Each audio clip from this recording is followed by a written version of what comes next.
وَلْتَكُنْ مِنْكُمْ أُمَّةٌ يَدْعُونَ إِلَى الْخَيْرِ وَيَأْمُرُونَ بِالْمَعْرُوفِ وَيَنْهَوْنَ عَنِ الْمُنْكَرِ وَأُولَئِكَ هُمُ الْمُفْلِحُونَ. السلام عليكم ورحمة الله وبركاته. الحمد لله رب العالمين والصلاة والسلام على أشرف الأنبياء والمرسلين نبينا محمد وعلى آله وأصحابه أجمعين وبعد. সম্মানিত উপস্থিতি, আমরা আলোচনা করছিলাম দুররাতুল বায়ান ফি উসুলিল ঈমান। দুররাতুল বায়ান ফি উসুলিল ঈমান এই গ্রন্থটি আকীদার একটি গ্রন্থ এবং আকীদার মতন বলা হয় এটাকে, ভাষ্য। এটাকে আমরা ব্যাখ্যা করছিলাম, ব্যাখ্যা করছিলাম। আমরা আলোচনা করতে করতে এখানে আসছি। প্রথমে আমরা আলোচনা করেছিলাম আকীদার পরিচিতি নিয়ে, তারপর ইসলামের ফজিলত নিয়ে, তারপর আহলে সুন্নাত ওয়াল জামাতের পরিচিতি নিয়ে। এখন আমরা আসছি আহলে সুন্নাত ওয়াল জামাতের আকীদা, বিশ্বাস কিভাবে গ্রহণ করতে হয়, মানহাজুত তালাক্কি ওয়াল ইহতিসাম বিল কিতাব ওয়াস সুন্নাহ। কোরআন সুন্নাহ থেকে কিভাবে আকীদা গ্রহণ করে এবং কোরআন সুন্নাহকে আঁকড়ে ধরতে হবে কিভাবে, তার কি পদ্ধতি, এই পদ্ধতিটি নিয়ে আমরা আলোচনা করেছি। মানহাজুত তালাক্কি, কোরআন সুন্নাহতে আকীদা গ্রহণ করার পদ্ধতি এবং কোরআন সুন্নাহকে আঁকড়ে ধরার পদ্ধতি, এটা নিয়ে আমরা আলোচনা করেছিলাম। গত 3 পর্বে আমরা এটা নিয়ে আলোচনা করেছি। আজকে আমরা বাকি অংশ নিয়ে আলোচনা করব। এখানে কিভাবে কোরআন সুন্নাহ থেকে আমরা কিভাবে আকীদা গ্রহণ করতে পারি এবং কি পদ্ধতিতে নিব, এটা আমরা আলোচনা করেছি। আজকে আমরা বাকি অংশ আলোচনা করব, যে যেখানে বাকি কিছু আলোচনা হবে এবং কোরআন সুন্নাহ ইহতিসাম কিভাবে হবে, ইহতিসাম বিহাবলিল্লাহ, ইহতিসাম ওয়াতাসামু বিল্লাহ, আল্লাহর ইহতিসাম দুইটাই কোরআনের নির্দেশ আসছে যে আল্লাহর রজ্জুকে শক্ত দৃঢ়ভাবে ধারণ করো। আবার আল্লাহর ওয়াতাসামু বিল্লাহ, আল্লাহর সাথে থাকার জন্য আল্লাহ ইহতিসাম বিল্লাহ বলা হচ্ছে, ওয়াতাসামু বিল্লাহ। এটার নিয়ম পদ্ধতি কি? প্রথমে আমরা গত পর্বের আলোচনায় আসি। গত পর্বে আমরা সর্বশেষ যেখানে আসছিলাম সেটা হচ্ছে আমাদের লেখক বলছেন ওয়াকুফুনা আম্মা সাকাতা আনহুল্লাহ ওয়া রাসূলুহু ওয়া আমসাকা আনহু সাহাবাতু ওয়া মান তাবিআহুম বিইহসান। আহলে সুন্নাত ওয়াল জামাত সব সময় চুপ থাকে ওই জিনিস থেকে যে জিনিসে আল্লাহ এবং তার রাসূল চুপ ছিলেন, এবং সাহাবায়ে কেরাম যে বিষয়ে কথা বলেন নাই, সাহাবায়ে কেরাম এবং তাদের উত্তম অনুসারী তাবেঈনরা এই বিষয়ে কথা বলেন নাই। এই সমস্ত জায়গাতে আহলে সুন্নাত ওয়াল জামাত আগ বাড়িয়ে কোনো কথা বলে না। এটা বলে ইমসাক বলা হয় এটাকে, যে চুপ থাকা, ইসকাত, সুকুত এখতিয়ার করা, যে সমস্ত বিষয়ে আল্লাহ এবং তার রাসূল কথা বলেননি সেই সমস্ত বিষয়ে আমরা চুপ থাকি। আমরা একটা উদাহরণ দিয়ে আগাতে পারি। হাশরের মাঠে সূর্য 1 মাইল উপরে থাকবে, হাদিসে আসছে।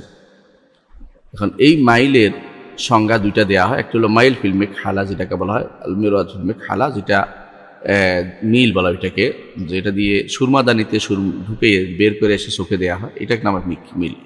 এটা কেউ অর্থ করতে পারে, কেউ অর্থ পারে মিল অর্থ মাইল বলতে পারে, যে 1 মাইল উপরে থাকবে সূর্য। এটা নিয়ে যেহেতু কোরআন এবং সুন্নাতে বিস্তারিত আসে না এবং সাহাবায়ে কেরাম বলেনি, তাবেঈনরা বলেনি, সুতরাং এটা আমরা নির্ধারণ না করি, অনুরূপভাবে গত পর্বে উদাহরণ দিয়েছিলাম যে আপনাদের মনে থাকতে পারে কবরের আযাব কিভাবে হয়, আযাবের ধরন, বিস্তারিত ধরন কেউ বলতে পারে না। কবর আযাব হয় এটা বিশ্বাস করতে হবে, হাদিসে আছে, কোরআনে আছে, কোরআনে কারীমে আল্লাহ তাআলা উল্লেখ করেছে আন-নার ইউরাদুনা আলাইহা গুদুওয়ান ওয়া আশিয়া ওয়া ইয়াওমা তাকুমুস সাআতু আদখিলু আলা ফিরআউনা আশাদ্দাল আযাব। সকাল বিকাল এখন আযাব হচ্ছে ফিরআউন গোষ্ঠীর, আর কিয়ামতের দিন তো আরো কঠিন আযাব আসবে আল্লাহ বলেছেন। তো কোরআনে কারীমের ভাষ্য এবং রাসূলুল্লাহ সাল্লাল্লাহু আলাইহি ওয়াসাল্লাম হাদিস যেগুলো আসছে, এগুলোর ব্যাপারে আকীদা বিষয়ক কোনো বিষয় যদি কোনো বিস্তারিত বর্ণনা না থাকে, সেখানে চুপ থাকাটা হচ্ছে আহলে সুন্নাত জামাতের নীতি। এখন এখানে কেন, কি জন্য বা কেন এই জাতীয় প্রশ্ন করাটা হচ্ছে অতিরিক্ত প্রশ্ন। আল্লাহ তাআলা কোরআনে কারীম বলেছেন আর রহমানু আলা আরশিস ইস্তাওয়া, রহমান আরশের উপর উঠেছেন।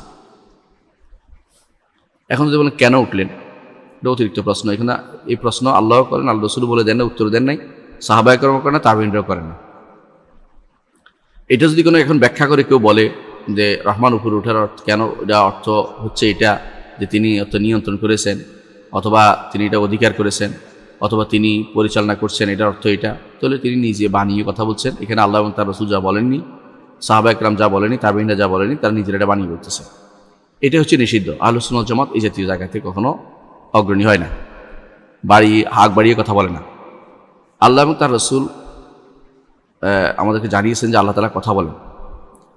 কথা বলার ধরন সম্পর্কে আল্লাহ তাআলা বলে দেননি কীভাবে, কী ধরনে, এবং রাসূলুল্লাহ সাল্লাল্লাহু আলাইহি ওয়াসাল্লাম বলেননি, সাহাবায়ে কেরাম বলেননি, তাবেঈনরাও বলেন, তাদের সুন্দর অনুসারী তাবেঈনরাও বলেন, সাহাবায়ে কেরামের সুন্দর অনুসারী তাবেঈনরাও বলেন। এর অর্থ হচ্ছে কেউ এ নিয়ে প্রবৃত্ত হওয়া যে ধরন বের করতে হবে, তাহলে সেই বোঝা গেল যে বিভ্রান্তিতে আছে। এটা আহলুস সুন্নাত জামাতের মানহাজের বিরোধী কাজ। গতবার আমরা উদাহরণ দিয়েছিলাম যে কবর আযাব হয়, এটা আমরা জেনেছি, কিন্তু কবর আযাবের ধরনটা আমরা জানতে পারিনি।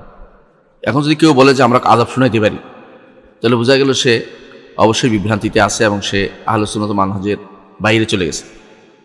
রাসূলুল্লাহ সাল্লাল্লাহু আলাইহি ওয়াসাল্লাম এটা বলেছেন, ইয়াসমাউ কুল্লু শাইইন সাকালাইন, মানুষ এবং জিন ব্যতীত সবাই শুনতে পায়। তারা কিভাবে শুনতে পারে এটা শোনানো আপনি কোনদিন শুনতে পারবেন না, তারা তো কথা বলে না, তাদের থেকে আপনাকে বোঝানোর সুযোগ নেই। এর অর্থ হচ্ছে কেউ এরকম জায়গাতে যেখানে আল্লাহ এবং তার রাসূল চুপ ছিলেন, এখানে আমাদেরকে আগ বাড়িয়ে কোনো কথা বলা যাবে না। কেন চুপ থাকেন? এটা হাদিসে আছে। রাসূলুল্লাহ সাল্লাল্লাহু আলাইহি ওয়াসাল্লাম বলেছেন যে আল্লাহ তাআলা কিছু জিনিস হালাল করেছেন, কিছু জিনিস হারাম করেছেন। কিছু জিনিস তিনি জেনে বুঝে চুপ ছিলেন, অর্থাৎ তিনি ভুলে গেছেন এরকম না। ওমা কান রব্বুকা নাসিয়া, আল্লাহ তাআলা কোনো কিছু ভুলে যান না।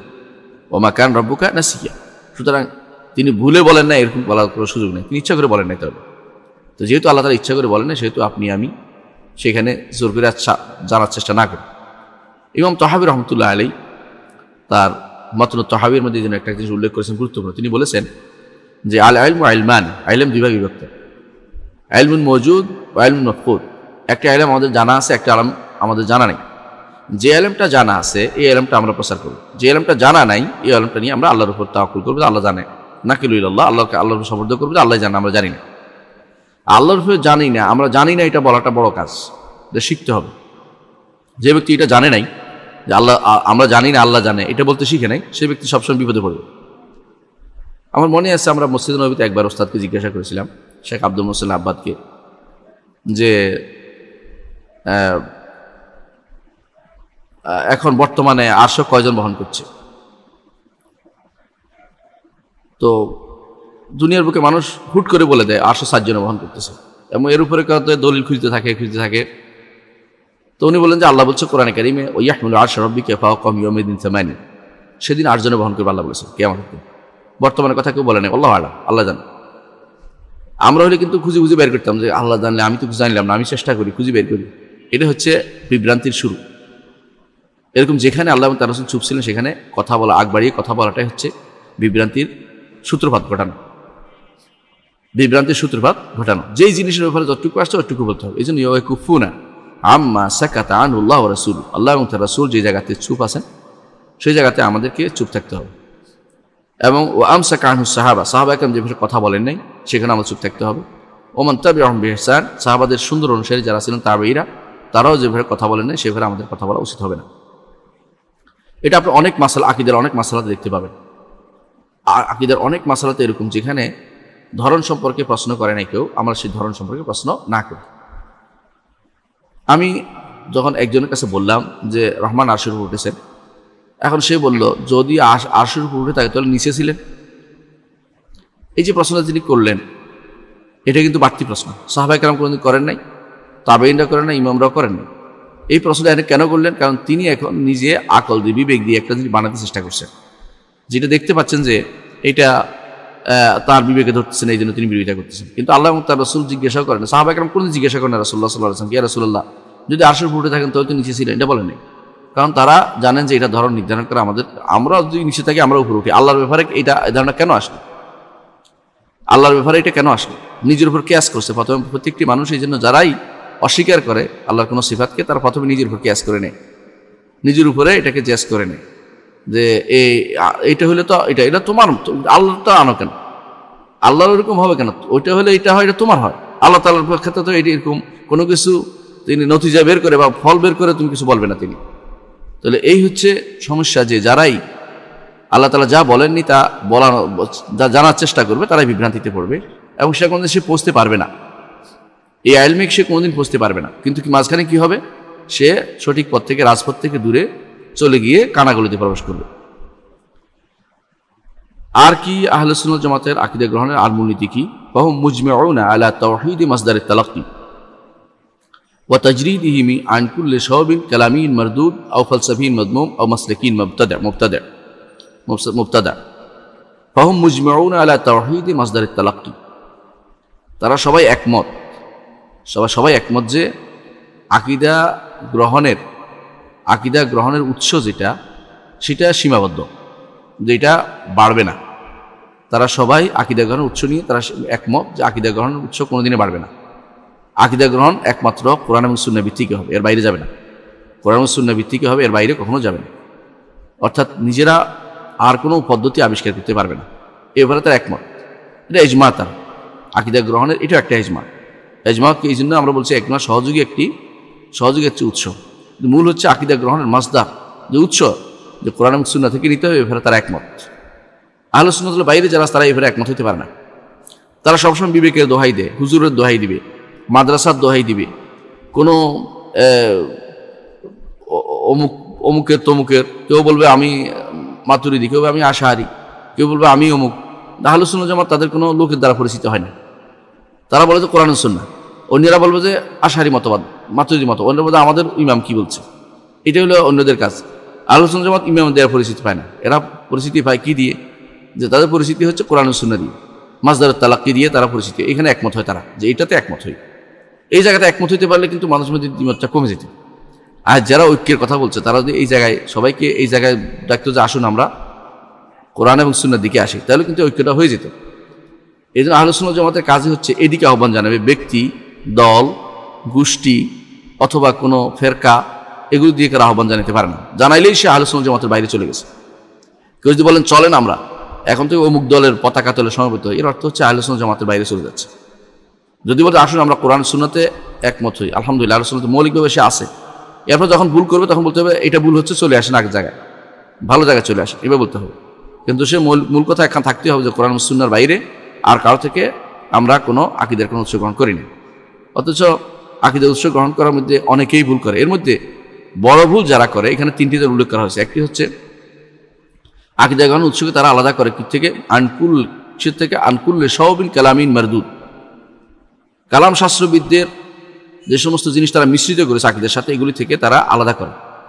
কালাম শাস্ত্রবিদরা কি করেছে? যে প্রথমে করেছে আল্লাহর অস্তিত্ব সাব্যস্ত করতে হবে। আচ্ছা, আল্লাহর অস্তিত্ব সাব্যস্ত করা এটা তো ফিতরি জিনিস, অন্তরের ভিতরে আছে, এটা তাদের যথেষ্ট মনে করে না। কি করতে হবে তাহলে? সব কিছু নশ্বর ছিল, একমাত্র তিনিই ছিলেন অবিনশ্বর। তো তিনি অবিনশ্বর থাকলে অবিনশ্বরের গুণ হইতে হবে এরকম এরকম এরকম। নিজেরা বানাই নিছে একটা গুণ। তো নিজেরা অবিনশ্বরের গুণ যেগুলি বানাইছে এগুলো হচ্ছে গুণ নাই, মানে কোনো গুণ থাকতে পারবে না। গুণ থাকলে অবিনশ্বর হবে না, কারণ যার একটা গুণ আছে গুণটা তো পরে লাগছে বুঝে মনে করে তারা, এই জন্য গুণ থাকতে পারে না। আর গুণ থাকলে তারা অনেকেই এক একজন এক এক রকম তারা ব্যাখ্যা করেছে। মুতাজিলারা ব্যাখ্যা করছে গুণ থাকলে তো বেশি হয়ে গেল, আর কালাম শাস্ত্রবিদরা ব্যাখ্যা করছে যে গুণ থাকলে, আল্লাহর যে গুণ থাকে, তাহলে তো এটা তিনি আর কাদিম রইলেন না, তিনি প্রাচীন রইলেন না, তিনি তো নতুন হয়ে গেলেন। তো নতুন তো হইতে পারবে না, নতুন কিছু তার সাথে কোনো কাজ হইতে পারে। নতুন তিনি কোনো কাজ করেন না, তিনি নতুনভাবে কিছুই করেন না, নতুনভাবে তার কোনো এই জাতীয় কথা, অর্থাৎ তার সমস্ত কর্মকাণ্ড অস্বীকার করে বসছে এইটা দ্বারা। তো ভুলটা কোথায় হয়েছে? কারণ এইটা যে ঢুকাচ্ছে যে আল্লাহর অস্তিত্ব সাব্যস্তের জন্য এটা দরকার, এটাই মিথ্যা কথা। আল্লাহর অস্তিত্ব জন্য এটা দরকার নেই, আল্লাহর অস্তিত্ব সাব্যস্তের জন্য এটা দরকার নেই। আল্লাহর অস্তিত্ব সাব্যস্তের জন্য যেটা দরকার সেটা হচ্ছে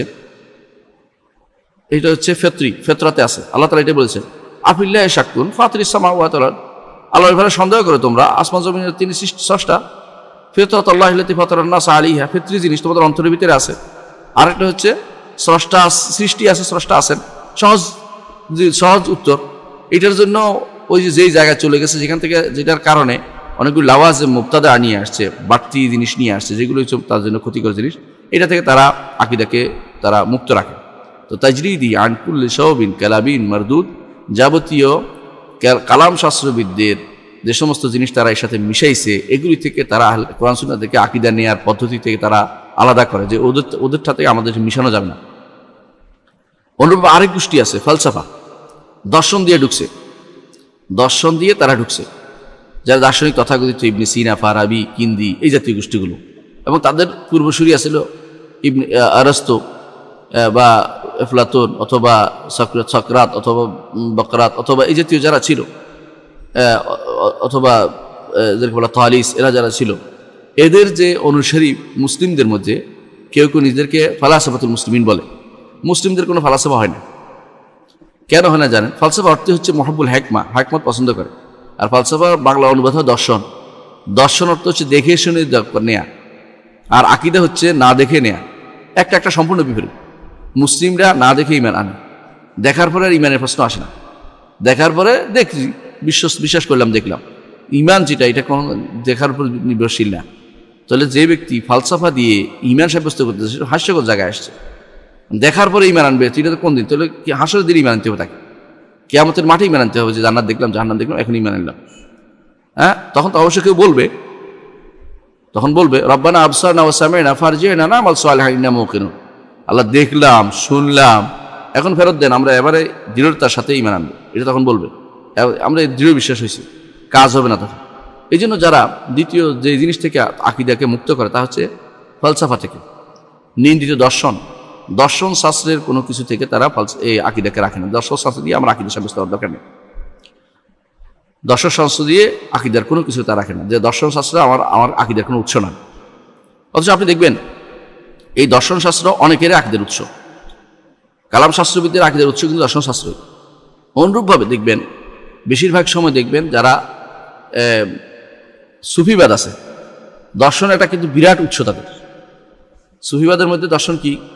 কেউ গান্নসীয় দর্শনে বিশ্বাসী, কেউ দেখবেন ভারতীয় দর্শনে বিশ্বাস করে, ভারতীয় দর্শনে যেতে যেতে একদম ওয়াহদাতুল উজুদে চলে যায়। কেউ এই জাতীয় মিশরীয় দর্শনে বিশ্বাসী, বিভিন্ন দর্শন তাদের কাছে আছে, প্লাটোনিয়াল হাদিসা, এগুলো বিশ্বাসী। তাহলে বোঝা গেল যে দ্বিতীয় যে জিনিসটি থেকে তারা আকীদার উৎসকে, আকীদা গ্রহণের উৎসকে আলাদা করে, সেটা হচ্ছে কোনো নিন্দিত বা অগ্রহণযোগ্য যে দর্শনটা আছে। দর্শন সবটাই অগ্রহণযোগ্য, দর্শনের কোনো কিছুই গ্রহণযোগ্য না, ইসলামের দর্শনের কোনো প্রয়োজনই নেই। তো এই জিনিসটা থেকে তারা মুক্ত করে, যে আমরা আকীদা গ্রহণের মূল্য থেকে তা মুক্ত করে।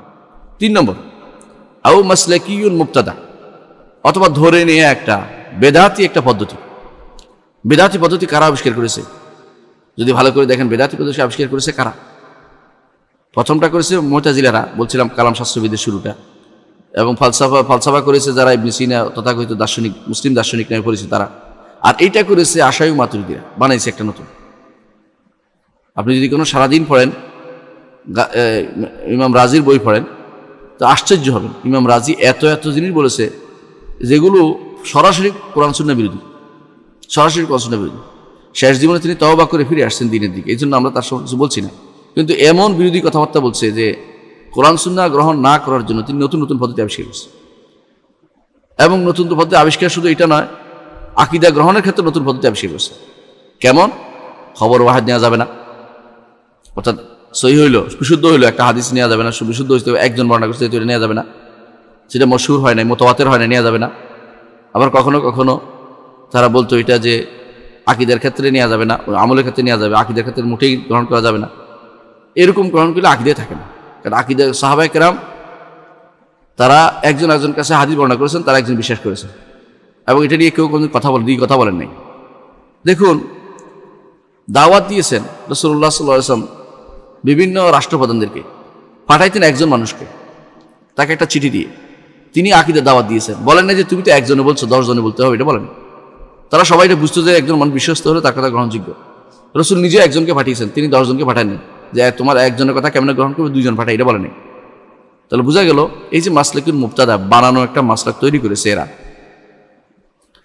আশায়রা ও মাতুরিদিয়া ফিরকার লোকেরা, এগুলি থেকেও আমরা আকীদা গ্রহণের উৎসকে আমরা আলাদা করি। আকীদা গ্রহণ এগুলি থেকে আমরা আকীদা গ্রহণ করি না, এগুলি মিশ্রিত করার কোনো সুযোগ নেই, এগুলিকে আলাদা করে দিই। যত বেদাতি পদ্ধতি আছে, যত ফালসাফি দার্শনিক পদ্ধতি আছে, যত কালাম শাস্ত্রবিদ পদ্ধতি আছে, এগুলি কোনোটাই আমাদের দরকার নাই। আলহামদুলিল্লাহ, কোরআন এবং সুন্নাহ যথেষ্ট আকীদার মাসালাগুলোতে জানার জন্য। এর বাইরে কোনো দরকার নেই, সামান্যতম প্রয়োজন নেই আমরা এই 3টি জিনিসে ঢুকার। কালাম শাস্ত্রবিদে শাস্ত্র জানাতে ঢুকার প্রয়োজন নেই, অনুরূপভাবে ফালসাফাত ঢুকার দরকার নেই, অনুরূপভাবে বেদাতি কোনো পদ্ধতি আবিষ্কারের কোনো দরকার নাই। বরং আমাদের জন্য মাসদারুত তালাক্কি, আকীদা গ্রহণের পদ্ধতি যে উৎস তা একটাই, সেটা হলো ওয়াহি। সেটার উপর আমরা যথেষ্ট মনে করি, এবং সেটা হচ্ছে ওয়াহি বেনো আইহে। তার সেটা হচ্ছে দুই প্রকার ওয়াহি, এটা হচ্ছে ওয়াহি মাতলু, এটা গায়রে মাতলু, কোরআন এবং সুন্নাহ, সেটাই তারা যথেষ্ট মনে করে আহলে সুন্নাত জামাত, এটাই পদ্ধতি। আর কি পদ্ধতি আছে আহলে সুন্নাত জামাতের? সেটা হচ্ছে ওয়াইয়াতামিদুনা আলফাজ ওয়া মুসতালাহাতিল কিতাব ওয়াস সুন্নাহ ইনদা তাকরির মাসাইল ইতিকাদ ওয়া উসুলুদ্দিন ওয়া ইউআব্বিরুনা বিআল মাআনি শারঈয়্যা ওয়াফকা লুগাতিল কুরআন ওয়া বায়ানির রাসূল সাল্লাল্লাহু আলাইহি ওয়াসাল্লাম। আকীদার ক্ষেত্রে তারা কখনো এমন এমন শব্দ দেয় যেই শব্দগুলো কোরআন এবং সুন্নাহ ভিত্তিতে আসছে, অর্থাৎ এমন শব্দ দিবে যে শব্দ কোরআন সুন্নাতে আসছে, যে শব্দ কোরআন সুন্নাতে আসে না এই শব্দ ব্যবহার করেন। ধরেন একটা উদাহরণ দিলাম, যারা আমাদেরকে আজ অনেকেই দেহবাদী বলে, দেহ আরবিতে বলে জিসিম। আমরা কোনো দিন আল্লাহর জন্য জিসিম বলি না, আল্লাহকে জিসিম আছে আমরা কখনো বলি না। কেন বলি না? কোরআন সুন্নাহ এটা আসে না। আমরা কি বলি? আমরা বলি সত্তা আছে, জাত আছে, এবং তার গুণ আছে, নফস আছে। আল্লাহ নিজে নফস বলেছেন, ইউহাযিরুকুমুল্লাহু নাফসাহু, তিনি বলেছেন, সেটা আমরা বলি। তার সত্তা, নফসের অনুবাদ করি সত্তা বাংলাতে, তার সত্তা আছে, কিন্তু সেটা জিসিম বলি না আমরা। কেন যদি জিসিম বলি না? জিসিম বললে, জিসিম বলতে গেলে বিভিন্ন অর্থ আসে, খারাপ অর্থ আসতে পারে। জিসিম বলতে গেলে এক অর্থ হইতে পারে এটা যে জিসিম আমি চিনি, আমি তো আসলে আল্লাহকে দেখিনি। আর জিসিম বলতে আরেক অর্থ হইতে পারে যে আমাদের কারো মানুষের মতো জিসিম, অর্থাৎ তাকিব করা হয় বা তামসিল করা হয় বা তাশবিহ দেওয়া হয়, এই জন্য নিষিদ্ধ, জিসিম বলা যায় না। আর যদি কেউ জিসিম বলে বা দেহ বলে, উদ্দেশ্য হচ্ছে এটা যে আল্লাহর গুণ আছে, তো এটা অন্য শব্দ বলবো, কিন্তু আমরা কখনো জিসিম বলি না। এই জন্য যারা বলে দেহবাদী আমাদেরকে উল্টা নাম দেয়, তারা মিথ্যা কথা বলছে। কেন? আমরা এই শব্দ কখনো সাব্যস্তই করি না আল্লাহর জন্য। আল্লাহর জন্য এই শব্দ আমরা সাব্যস্তই করি না। তো এই জন্য কোন শব্দটি ব্যবহার করতে হবে, এই শব্দটি আমাদের কাছে সুনির্ধারিত, এই শব্দটি আমাদের জন্য সুনির্ধারিত। আরেকটি উদাহরণ দিই, অঙ্গ। আমাদের হাত পায়েগুলি আমাদের অঙ্গ, আল্লাহগুলিকে অঙ্গ বলবো? আমরা এটা কখনো বলি না। কেন বলি না? আল্লাহ তাআলা বলেন নাই, রাসূলও বলেন নাই। এখন কেউ যদি বলে আদা হুয়া মুনাজ্জাহুন আন আদা, এর অর্থ যে বাড়তি কথা বলেছে।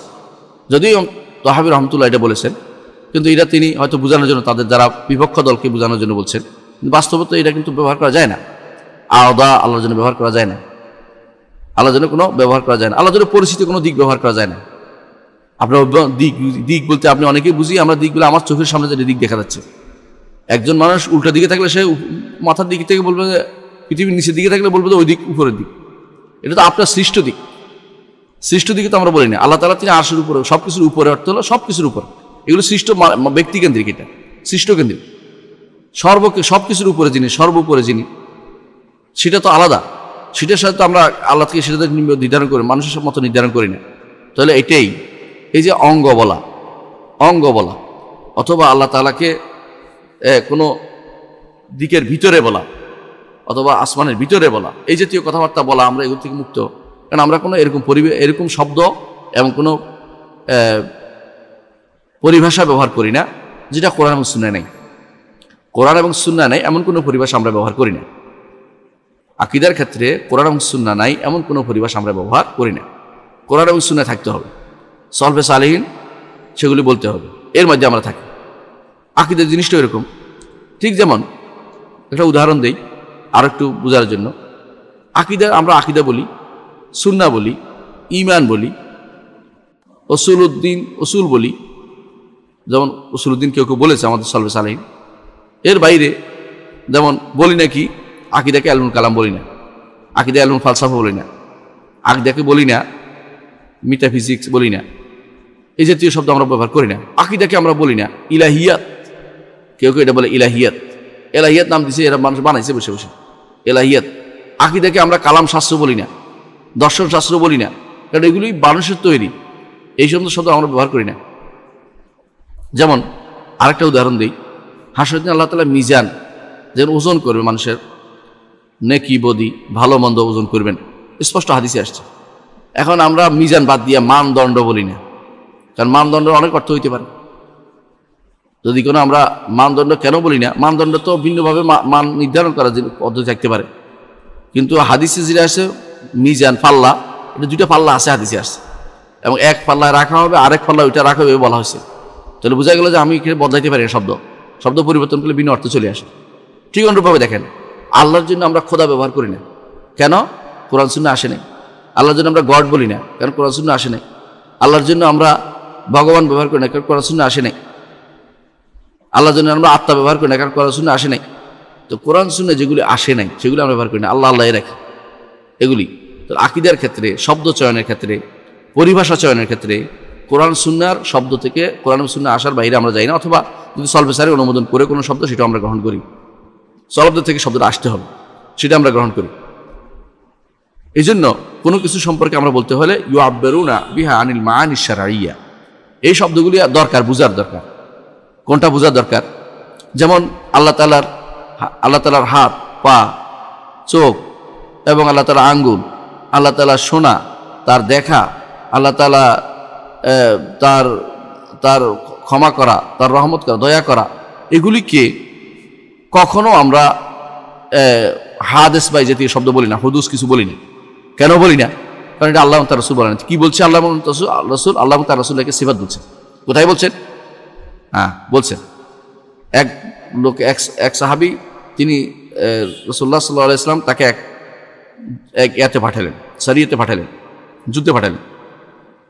যুদ্ধে তিনি তার সাথীদের কি করতেন? তিনি অন্যান্য সকল সালাতের মধ্যে অন্যান্য সকল সূরা পড়ার পরে শেষে এসে সূরা ফাতিহা পড়তেন, সূরা ইখলাস পড়তেন। তো এইটার কারণ তারা জিজ্ঞেস করতে, কেন করে? বলে এটা আমি করবো।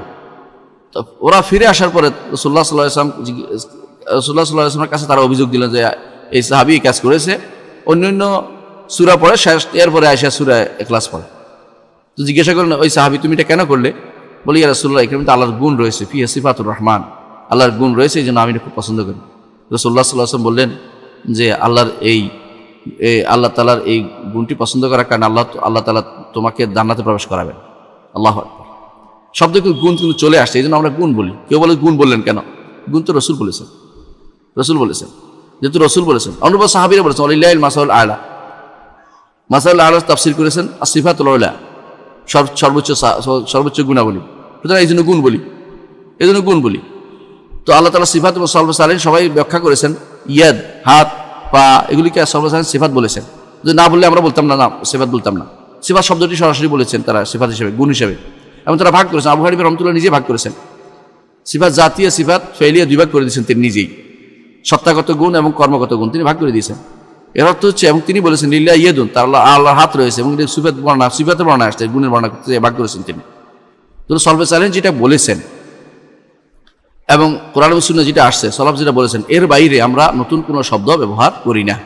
এই জন্য আমরা এগুলিকে অঙ্গ বলি না, এগুলিকে হাদিস জিনিস বলি না, এগুলিকে বলি না যে নতুন হুলুল হাওয়াদিস, এই জাতীয় শব্দগুলি ব্যবহার করে কেউ যে হাওয়াদিস জিনিস ঢুকে গেছে, আল্লাহর মধ্যে নতুন কিছু ঢুকছে, এই জাতীয় শব্দ আমরা ব্যবহার করি না। এর শব্দ আমরা ব্যবহার করি না। আহলে সুন্নাত জামাত এগুলি থেকে দূরে থাকে। অন্যরা বলতে পারে, আমাদের নামে ভিন্ন ভিন্ন বদনামি করতে পারে, কিন্তু আমরা আহলে সুন্নাত জামাত কখনো অন্যদের মতো এগুলি আমরা বলি না। অন্যরা নিজেরা বানিয়ে কথা বলে, নিজেরা এমন শব্দ ব্যবহার করি যেটা কোরআন সুন্নাহয় আসে নাই, কিন্তু আমরা এগুলি ব্যবহার করতে পারি না। এখন মুখে আসলে কখনো বদলাই ফেলি আমরা, যে এটা ভুল হয়েছে এটা আমরা বদলাই ফেলি। তাহলে আমরা কোরআন সুন্নাহ আসা কোরআনে কারিমের ভাষা এবং রাসূলুল্লাহ সাল্লাল্লাহু আলাইহি ওয়াসাল্লাম বর্ণনার ভিতর থেকে আমরা গ্রহণ করি যে এই শব্দটা এই নামে আমরা উল্লেখ করব, এই শব্দটা এই নামে আমরা উল্লেখ করব। এই জন্য আমাদের যারা কিতাব লিখেছেন সলফে সালিহিন, তারা সবাই কিছু শব্দ দিয়ে আকীদার জিনিসগুলি উল্লেখ করেছেন। দেখুন, হাশরের মাঠে আমরা অবস্থান করব। হাশরের আমরা কি বলছি যে শেষ ইয়ৌমুল আখির, শেষ দিন, শেষ রাত বলি না, শেষ দিনে থাকবে এটা। তো এইখানেও বদনার কোনো সুযোগ নেই, যেটা আসছে ইয়ৌমুল আখির আসছে। এই জাতীয় শব্দ পরিবর্তন করার পক্ষে আমরা নয়। জান্নাত বলেছে, আমরা স্বর্গ বলি না। বাংলা অনুবাদ করলে স্বর্গ অন্যদের আছে, হিন্দুদের আছে, নরক হিন্দুদের আছে, আমাদের নরক শব্দ বলি না, যদিও আমরা কাছাকাছি অর্থ আমরা জানি। তারপর আমরা জাহান্নাম বলি, নার বলি, অগ্নি বলি, আগুন বলি।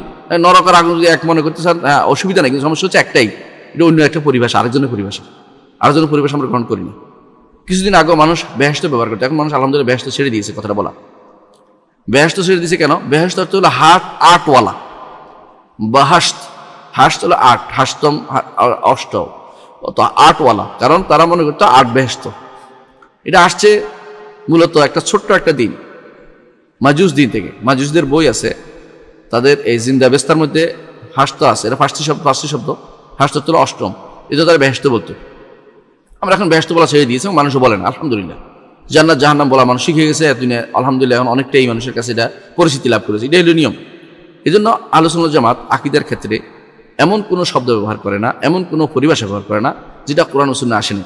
যদি কোনো কিছু এরকম পরিভাষা তারা ব্যবহার করতে হয়, তাহলে কোরআন সুন্নাহ থেকে যারা অনুকূলে যায় এমন শব্দ তারা চয়ন করে না, এবং যেটার মধ্যে এমন শব্দ ব্যবহার করলে যা ক্ষতি হয় এমন শব্দ ব্যবহার করে না। যেমন আকার আকৃতি আমরা ব্যবহার করি না, অনেকে ব্যবহার করে, বলে যে এটা বুঝায় একই জিনিস, গুণ বুঝাচ্ছে। আকার আকৃতি আমরা ব্যবহার করি না কেন? আকার আকৃতি বিভিন্ন আলোচনা এখন আপনারা নিজেরাই শুনতে পাচ্ছেন ইতিমধ্যে, যে সমস্ত জিনিস ভাইরাল হচ্ছে তার মধ্যে একটা হচ্ছে, এক লোক ওয়াজ করতেছে যে আল্লাহ হচ্ছে, তিনি হচ্ছেন নিরাকার, আর মোহাম্মদ হচ্ছে আকার আউযুবিল্লাহ, অর্থাৎ আল্লাহরই আকার হচ্ছে মোহাম্মদ বানাচ্ছে। তো তাহলে এরকম যে নির্ধারণ করার, এটা তো আমরা করি না। আকার কোনো কিছু নির্ধারণ করার নামে হয়, কোনো কিছু নির্ধারণ করি না, যেহেতু আমরা এই জন্য আকার বলি না, কারণ কোরআন সুন্নাহ আসে না। হ্যাঁ, সূরা বলি, হাদিসে আসছে সূরা, সুরত বাংলা বুঝে আসে, খুব সুরত বলে মানুষ, এবং বলে যে সুরত ছবি সুরত ভালো আছে বলে, এটা তো ব্যবহার আছে, যেটা ব্যবহার আছে এটার অনুবাদ করার প্রয়োজন নেই, এটাকে আমরা গুরুত্ব দিই। আর যেটা যদি করতেই হয় তখন এমন জিনিস দেখি যে জিনিসের কোনো পার্শ্ব প্রতিক্রিয়া নেই, অর্থাৎ যে জিনিস খাইলে কোনো, যে জিনিস বললে কোনো আরেকটা শব্দ চলে আসবে না আমার জন্য, খারাপ কথা চলে আসবে না এখানে, সেটা আমরা খেয়াল রাখি যে এটা বলার কারণে এই সমস্যাটা হবে। এরপরে আমরা আর যেই আকীদা আমরা গ্রহণ করার ক্ষেত্রে যে নীতি, আকীদা গ্রহণ করার যে নীতি আমরা অবলম্বন করি তা হচ্ছে লা ইসমাতা লি আহাদিন বা'দা নবী সাল্লাল্লাহু আলাইহি ওয়াসাল্লাম ইল্লা লি ইজমা'il উম্মতি ইযা নাকাদা ওয়া লাইসা লি আহাদিহা ইসমা।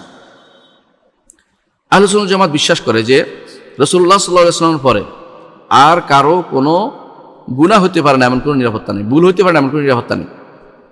রাসূলুল্লাহ সাল্লাল্লাহু আলাইহি ওয়াসাল্লাম তিনি শুধুমাত্র মাসুম, নবীগণ সবাই মাসুম। রাসূলুল্লাহ এই উম্মতের শুরুর রাসূলুল্লাহ সাল্লাল্লাহু তিনি মাসুম, এরপরে আর কারো মাসুম ইসমাতের কোনো ক্ষমতা নেই। ইসমাত ভুল থেকে মুক্তি পাওয়ার কোনো দলিল তারা দিতে পারবে না কেউ। অথচ এই জায়গাতে প্রচুর ভুল হয়, প্রচুর ভুল কেউ সরাসরি দাবি করে, কেউ বা কর্মকাণ্ডে দাবি করে। সরাসরি দাবি করে কারা? শিয়ারা বলে তাদের যে সমস্ত ইমামরা আছে তারা মাসুম, তাদের আপনি যদি কাফির কুলাইনি পড়েন স্পষ্টভাবে লেখা আছে আল আম্বিয়া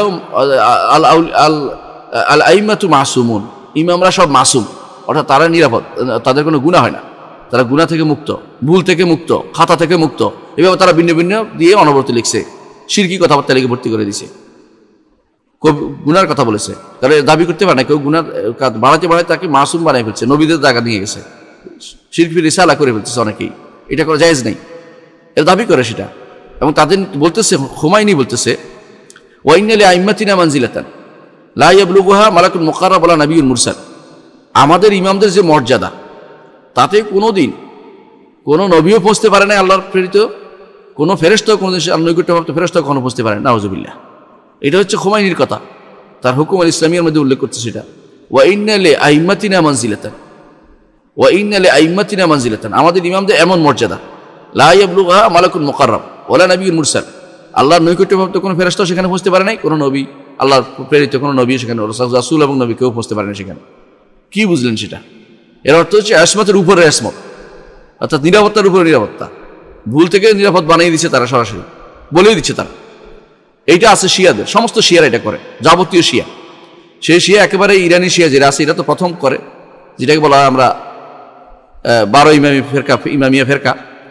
ঠিক অনুরূপভাবে এটার মধ্যে আছে বোহরারা, আগা খানিরা, এটার মধ্যে আছে সুলাইমানিয়া, দাউদিয়া, এটার মধ্যে আছে এই জাতীয় যারাই আছে, দুরুজ বলেন অথবা নুসাইরি বলেন, যেটা এখন আলবী নামে সিরিয়া দখল করে আছে ওরা, এরা সবাই বিশ্বাস করে তাদের ইমামদের কোনো ভুল হইতে পারে না, এবং তারা ইমামদের প্রতিনিধিত্ব যারা করে তাদেরও কোনো ভুল হইতে পারে না।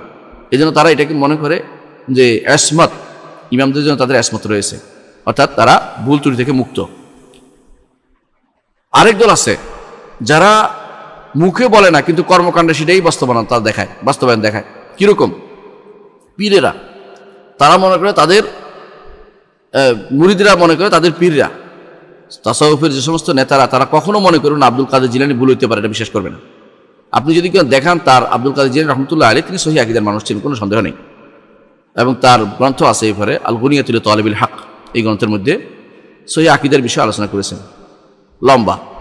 কিন্তু আলোচনা করতে করতে তিনি কোথাও কোথাও এমন কিছু সালাতের আলোচনা করেছেন যেগুলি বেদাতি সালাত, বেদাতি কিছু কথাবার্তা ওখানে আছে, জিকিরও কিছু বেদাতি কথাবার্তা আছে। সেইগুলো যদি কোনো সমালোচনা করতে যান আপনাকে তুবড়ি মেরে উড়াই দিবে, আপনার কোনো কথাই শুনবে না এবং বলবে যে আমাদের ইমামের সমালোচনা করা, তুমি জানো উনি কে? এখন কারামত দিয়ে ওনার মাসুম সাব্যস্ত করা হচ্ছে, নিরাপদ সাব্যস্ত করা হয়ে যাবে। ও তার ভুল হইতে পারে না, এমনটা যেন তার কোনো ভুল হইতে পারে না। তো এরকম সুফিরা সবাই বেশিরভাগই আপনি যে কোনো তাদের কোনো ভুল ধরেন আপনার অখবর আছে, আপনাকে তারা কোনোভাবে সহ্য করতে পারে না। এটা কিন্তু তারা মনে করতেছে মাসুম কেন মনে করতেছে, তারা মনে করতেছে এর মাধ্যমে তারা এটা তাদের এটা এত প্রয়োজন যেটা বলার বাইরে। আমরা আহলে সুন্নাত জামাত কখনো মুহাম্মদ রাসূলুল্লাহ সাল্লাল্লাহু আলাইহি ওয়াসাল্লাম পরে কাউকে ভুলের ঊর্ধ্বে মনে করি না। এককভাবে কেউ ভুলের ঊর্ধ্বে হইতে পারে না, এটা আমরা মনে করি। তবে আমরা মনে করি যে উম্মা আলাল উমুম ব্যাপকভাবে তারা ভুল থেকে মুক্ত। কারণ রাসূলুল্লাহ সাল্লাল্লাহু আলাইহি ওয়াসাল্লাম বলে দিয়েছেন, লা তাজতামিউ উম্মতি আলা দালালা, আমার উম্মত কখনো পথভ্রষ্টতা একমত হবে না। এর অর্থ হচ্ছে পুরো উম্মত কখনো পথভ্রষ্ট হতে পারে না, হবে না। এই উম্মতকে রাসূলুল্লাহ সাল্লাল্লাহু আলাইহি ওয়াসাল্লাম দোয়ার কারণে আল্লাহ তাআলা এটা রেখেছেন যে উম্মত কখনো পথভ্রষ্টতা একমত হবে না। একজন হলেও বিরোধিতা করবে, হক তখন একজনের সাথে থাকতে পারে। ইমাম আহমদ ইবনে হাম্বলের সময় তিনি একা বিরোধিতা করেছেন। মুতাজিলা সবাইকে মেরে মেরে বাধ্য করেছে বলতে, এটা খলিফাতুল মুসলিমিন মারছে, মুতাজিলারা মারছে, ক্ষমতা তাদের হাতে, তারা বাধ্য করেছে এটা বলতে যে কোরআন সৃষ্ট, কোরআন মাখলুক। ইমাম আহমদ ইবনে হাম্বল বলছে কোরআন আল্লাহর বাণী, বলছে খালেক না মাখলুক, বলে খালেক না মাখলুক কোনটাই বলা যাবে না এখানে, কারণ আল্লাহর বাণী যেগুলো আল্লাহর গুণ আবার সৃষ্ট হয় কি করে? আল্লাহর বাণী সৃষ্ট, এটা তুমি বলতে পারো না। সৃষ্ট তো জিনিস আলাদা হয়, আল্লাহর বাণী তো আল্লাহর বাণী, আল্লাহর কথা তো বাইরে কারো কাছে বলা হয় না, নিজে বলছেন তাকাল্লামু বিল্লাহি আযজা ওয়া জাল্লা, আল্লাহ তিনি এগুলি কথা বলেছেন। এককভাবে তিনি ছিলেন, এককভাবে তিনি হকের উপর ছিলেন, কারণ উম্মত সবাই একমত হবে না দলালাতুল পথভ্রষ্টতার উপরে। এই জন্য যখনই উম্মতের মধ্যে ইজমা পাবেন, সেটা অর্থ হচ্ছে এখানে শুধুমাত্র রাসূলুল্লাহ সাল্লাল্লাহু আলাইহি ওয়াসাল্লাম নির্দেশ মোতাবেক, কেউ দাবি করলে হয় না, কেউ বললে হয় না। রাসূল বলেছেন এটা যে আমার উম্মত কখনো পথভ্রষ্ট একমত হবে না। সেজন্য শুধু এই এজমার জায়গাতে তারা একমত, আহলে সুন্নাত জামাত একমত যে এজমা যদি হয়ে যায় কোনো কারণে, তাহলে বুঝতে হবে এখানে এটাই হকের উপর আছে, এরা নিরাপত্তা আছে, এরা ভুলের মধ্যে থাকবে না। এরা লা তাজতামিউ উম্মতি আলা দালালাতিন আবাদান, কখনো তারা পথভ্রষ্ট একমত হবে না। এত তারা তখন নিরাপদ, তারা তখন ভুল থেকে মুক্ত। এর বাইরে আহলে সুন্নাত জামাত সবসময় মনে করে যে সাহাবায়ে কেরাম এককভাবে কেউ ভুল ত্রুটি মুক্ত, সাহাবায়ে কেরাম এটাকে বলে না, আহলে সুন্নাত জামাত বলে না। বেদাতিরা বিশেষ করে আপনারা শুনবেন অনেকের কাছে বলতে থাকে, বিশেষ করে আমাদের আশেপাশে কিছু বিখ্যাত মাদ্রাসা আছে ভারতের, এরা একটা কথা প্রচুরভাবে প্রচার করে থাকে, যেটা আপনি শুনে আশ্চর্য হবেন, যেটা কখনো আহলে সুন্নাত জামাতের আকীদা নয়, সালাকি। এটা কি? আল আম্বিয়াউ মাসুমুন ওয়াস সাহাবাতু মাহফুজুন, আম্বিয়ারা নবীরা সব মাসুম, সাহাবারা নিরাপদ। কথা তো একটাই হলো, শব্দ বেশকম করছে, যারা শব্দ বেশকম করছে। মাহফুজ আর মাসুম শব্দ অনুবাদ হয়েছে, মানে ভাষার আরেকটা শব্দ আনছে শুধুমাত্র। হ্যাঁ, যদি বলেন যে তারা সমস্ত সাহাবীদের বুঝাচ্ছে, তাহলে ইজমার কারণে এটা সত্য। নিঃসন্দেহে সমস্ত সাহাবী ভুল ত্রুটির ঊর্ধ্বে একমত হয়ে গেল কোনো বিষয়ে, কিন্তু ব্যক্তিগতভাবে কোনো সাহাবী ভুল হইতে পারে না, হয় না। রাসূলের যুগে তো অনেক সাহাবী ভুল হয়েছে, রাসূল শুধরাই দিয়েছেন। আপনারা জানেন যে, একটা উদাহরণ দেই আপনি বুঝতে পারবেন সেটা। একবার আম্মার ইবনে ইয়াসির রাদিয়াল্লাহু আনহু, তিনি এবং ওমর রাদিয়াল্লাহু আনহু দুইজন ছিলেন এক সফরের মধ্যে তার অবস্থা হয়ে যায়, গোসল ফরজ হয়ে যায়, কিন্তু গোসল পানি পান না। তখন আম্মার ইবনে ইয়াসির রাদিয়াল্লাহু বুঝে নাই কি করবে, সারা মাটির মধ্যে গড়াগড়ি দিছে, মনে করছেন একটা তো কিছু হবেই। এরপর তিনি সালাত আদায় করছেন। রাসূলুল্লাহ সাল্লাল্লাহু আলাইহি ওয়াসাল্লাম বললেন যে না, তোমার তো এটা হয় না, এটা দরকার ছিল তুমি মাটিতে হাত দিয়ে তোমার মুখ এবং হাত কবজে মুখে মুছে ফেলে তোমার হয়ে যেত। ভুল ধরে দিলেন, বহু সাহাবীরা রাসূল ঠিক করে দিলেন। একজন এসে বলল যে রাসূলুল্লাহ, আমি বালিশের নিচে সুতা রেখে যতক্ষণ না সুতা দেখছি সাদা এবং কালো আলাদা করতে পারে ততক্ষণ খাইছি। রাসূল বললেন তাহলে তোমার বালিশটা তো অনেক প্রশস্ত, এটা তো এই সুতা বোঝানো হয় নাই, বলছে আকাশের দিগন্ত রেখাকে বোঝানো হয়েছে, সাদা থেকে কালো রেখা বোঝানো হয়েছে, তুমি তো ভুল বুঝছো। শুদ্ধ করে দিলেন রাসূলুল্লাহ সাল্লাল্লাহু আলাইহি ওয়াসাল্লাম। সাহাবায়ে কেরামের মধ্যে এককভাবে ভুল হয় না, এটাকে বলে। তবে তারা যে ভুলগুলো আলোচনা না করে, আমরা বলি যে তাদের এই ভুলগুলি আলোচনা না করে আল্লাহ তাআলা এগুলো ক্ষমা করে দিয়ে জান্নাত দিয়ে দিবেন তাদেরকে, জান্নাতের সুসংবাদ তাদের আসছে। কিন্তু মাহফুজ এইভাবে মাসুম বলার তো কোনো সুযোগ নেই, এককভাবে মাসুম বলার কোনো সুযোগ নেই। এককভাবে মাসুম যারা বলে তারাই বিভ্রান্তিতে লিপ্ত রয়েছে। অনুরূপভাবে দেখবেন কিছু মানুষ আছে ইমামদেরকে মাসুম বানাই ফেলছে। আপনি যদি কোনো কারণ বলতে পারেন কারোর সামনে, কোনো যারা মুতাআসসিব আছে, বেশি করে যারা গোয়ার গোবিন্দ মানে বেশি গোয়ার, তাদের সামনে যদি আপনি বলতে পারেন যে গোড়া কিছু লোকের সামনে বলেন যে আবু হানিফা রাহমাতুল্লাহ এই মাসলাতে ভুল করছেন, আপনার রক্ষা নাই, আপনার রক্ষা নাই। আপনাকে সঙ্গে সঙ্গে পেয়ে বসে বলছে আবু হানিফা ভুল করছে, তুমি কে আসলে, এমন আপনাকে গালিগালাজ করে শেষ করে দিবে। আবু হানিফা রাহমাতুল্লাহ আলাইহি ভুল করতে পারে না, এটা ওদের ধারণা। এইরকম যদি হয়, এটা আহলুস সুন্নাহ আকীদার বাইরের কথা। এটা আবু হানিফা রাহমাতুল্লাহ আলাইহি তিনি তো তাবেঈন অথবা তাবেঈন, দুইটার একটা তো হবে। তিনি তো নবী নন, কিন্তু এমনটা হয়ে গেছে তাদের কাছে যে উনি কোনো ভুল হইতে পারেন। এমনকি একজন তো বলেই দিলেন, তিনি ভুল হইলে অমুক কি করছে, তিনি হাদিসে ভুল করলে আব্দুল্লাহ ইবনে মুবারক কি করছে, তিনি আরবিতে ভুল করলে মুহাম্মদ ইবনে হাসান কি করছে, তিনি অমুক এটাতে ভুল হইলে, তিনি বিচারে ভুল করলে আবু ইউসুফ কি করছে। এভাবে তারা একটা একটা করে দেখাচ্ছে, অর্থাৎ ভুল হতে পারে না মনে হয় যেন। অথচ তিনি নিজে বলেছেন, ওই হ্যাঁ ইয়া ইয়াকুব তোমার কি হলো, যা আছে সবই লেখো। ইয়াকুব বলতে তিনি আবু ইউসুফ রহমাতুল্লাহকে বুঝাইছেন, তুমি কি যা আমার মুখ থেকে বেরো সবই তুমি লিখে ফেলো। আমি আজকে একটা বল, কালকে দেখি যে এটা ঠিক হয়নি, আমি আরেকটা বদলাবো। এবং তিনি বারবার বলেছেন যে আমার মতের বাইরে হলে ফেলে দিয়ে তুমি কোরআন সুন্নাহকে গ্রহণ করো, কোনো হাদিস পাওয়া গেলে সেটা গ্রহণ করো। তাহলে এখানে যারা ইসমতের দাবি, একটা হচ্ছে সরাসরি বলা যে অমুক মাসুম নিরাপদ, এটা শিয়ারা করেছে, গুনাহ থেকে মুক্ত এরা বলে সরাসরি। শিয়ারা সমস্ত শিয়া এটা দেয়, সমস্ত শিয়াই দাবি করে, কোনো শিয়া বাদ নেই। কেউ কেউ যাই দিয়ে আলাদা করে যাই দিয়ে এরকম করে, যাই দিয়েও তাদের ইমামদের ব্যাপারে বিরাট বিরাট ধারণা করে। এর অর্থ হচ্ছে এরা শিয়া মাত্রই তারা তাদের ইমামদের ব্যাপারে ইমামিও তাদের এই জন্য বলে, ইমাম ছাড়া তাদের কোনো কল্পনাই করা যায় না। অনুরূপভাবে বর্তমান সময়ে যারা পীরবাদী তারাও এরকমই ধারণা করে থাকে। আর যারা এরকম মুতাআসসিব আছে, অর্থাৎ তারা মাযহাবী, যারা বাড়াবাড়ি তৃপ্ত মাযহাবী যারা গোয়ার আছে, তারাও কিন্তু এরকম ইমামদের ব্যাপারে মনে করে তারা মাসুম, তাদের কোনো ভুল হইতে পারে না, এটা মনে করে থাকে। ভুল হইলে তারা মনে না করলে তারা এটার বিরোধিতা করে কেন কঠিনভাবে। তারা একটা মতে নিতে হবে সবসময়, এটা কে বলেছে তাদেরকে? একটা মতে নিতে হবে, একজনের সমস্ত মত নিতে হবে, তো তিনি তার কোনো ভুল হইতে পারে না, এরকম তো হইতে পারে না। আবু হানিফা রাহিমাহুল্লাহ তিনিও মানুষ, মালিক রাহমাহুল্লাহ তিনিও মানুষ, শাফিঈ তিনিও মানুষ, এবং আহমদ ইবনে হাম্বল তিনিও মানুষ। এই জন্য আহমদ ইবনে হাম্বল বলেছেন যে লা তুকাল্লিদনি ওয়ালা মালিকান, আমাকেও তাকলিদ করো না, মালিকও তাকলিদ করো, ওয়ালা শাফিঈও না, ওয়া খুযু মিন হাইসু আখাযনা, আমরা কোত্থেকে নিই সেখান থেকে নাও। তারা বারবার এই জিনিসটা তথ্য দিয়েছেন। অর্থাৎ কি জন্য? কারণ অনুসরণ কার করতে হয়? অনুসরণ করতে হয়, এটা ঠিক আছে যে অনুসরণ করতে হয় মাসুমের। আর যাদেরকে আলেম মনে হয় তারা মাসুম হওয়া জরুরি না অনুসরণ করার জন্য, কারো কথা নেওয়ার জন্য তাকেও মাসুম মানতে জরুরি না। আবু হানিফা রাহমাতুল্লাহ অনুসরণ করতে হলে তাকে যে আমি ভুল হইতে পারেন দরকার নাই, তার বেশিরভাগ আমার কাছে ভালো লেগেছে এই মতটা নিতে পারেন, মালিকের এই মতটা আপনার ভালো লেগেছে নিতে পারেন, কোনো সমস্যা নেই। তিনি মাসুম বানাই ফেলতে হবে আগে, তারপর তার থেকে নিতে হবে, এটা ঠিক নয়।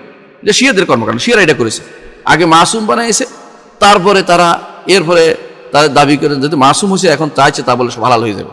এটা আল্লাহ এবং তার রাসূল কখনো কাউকে দেননি। এটা একমাত্র রাসূলুল্লাহ সাল্লাল্লাহু আলাইহি ওয়াসাল্লাম সম্পর্কে আল্লাহ তাআলা বলে দিয়েছেন, ওমা ইয়ানতিকু আনিল হাওয়া ইন হুয়া ইল্লা ওয়াহয়ুন ইউহা, তিনি নিজের প্রবৃত্তি থেকে কোনো কথা বলেন না, যা বলেন সব আল্লাহর ওয়াহী।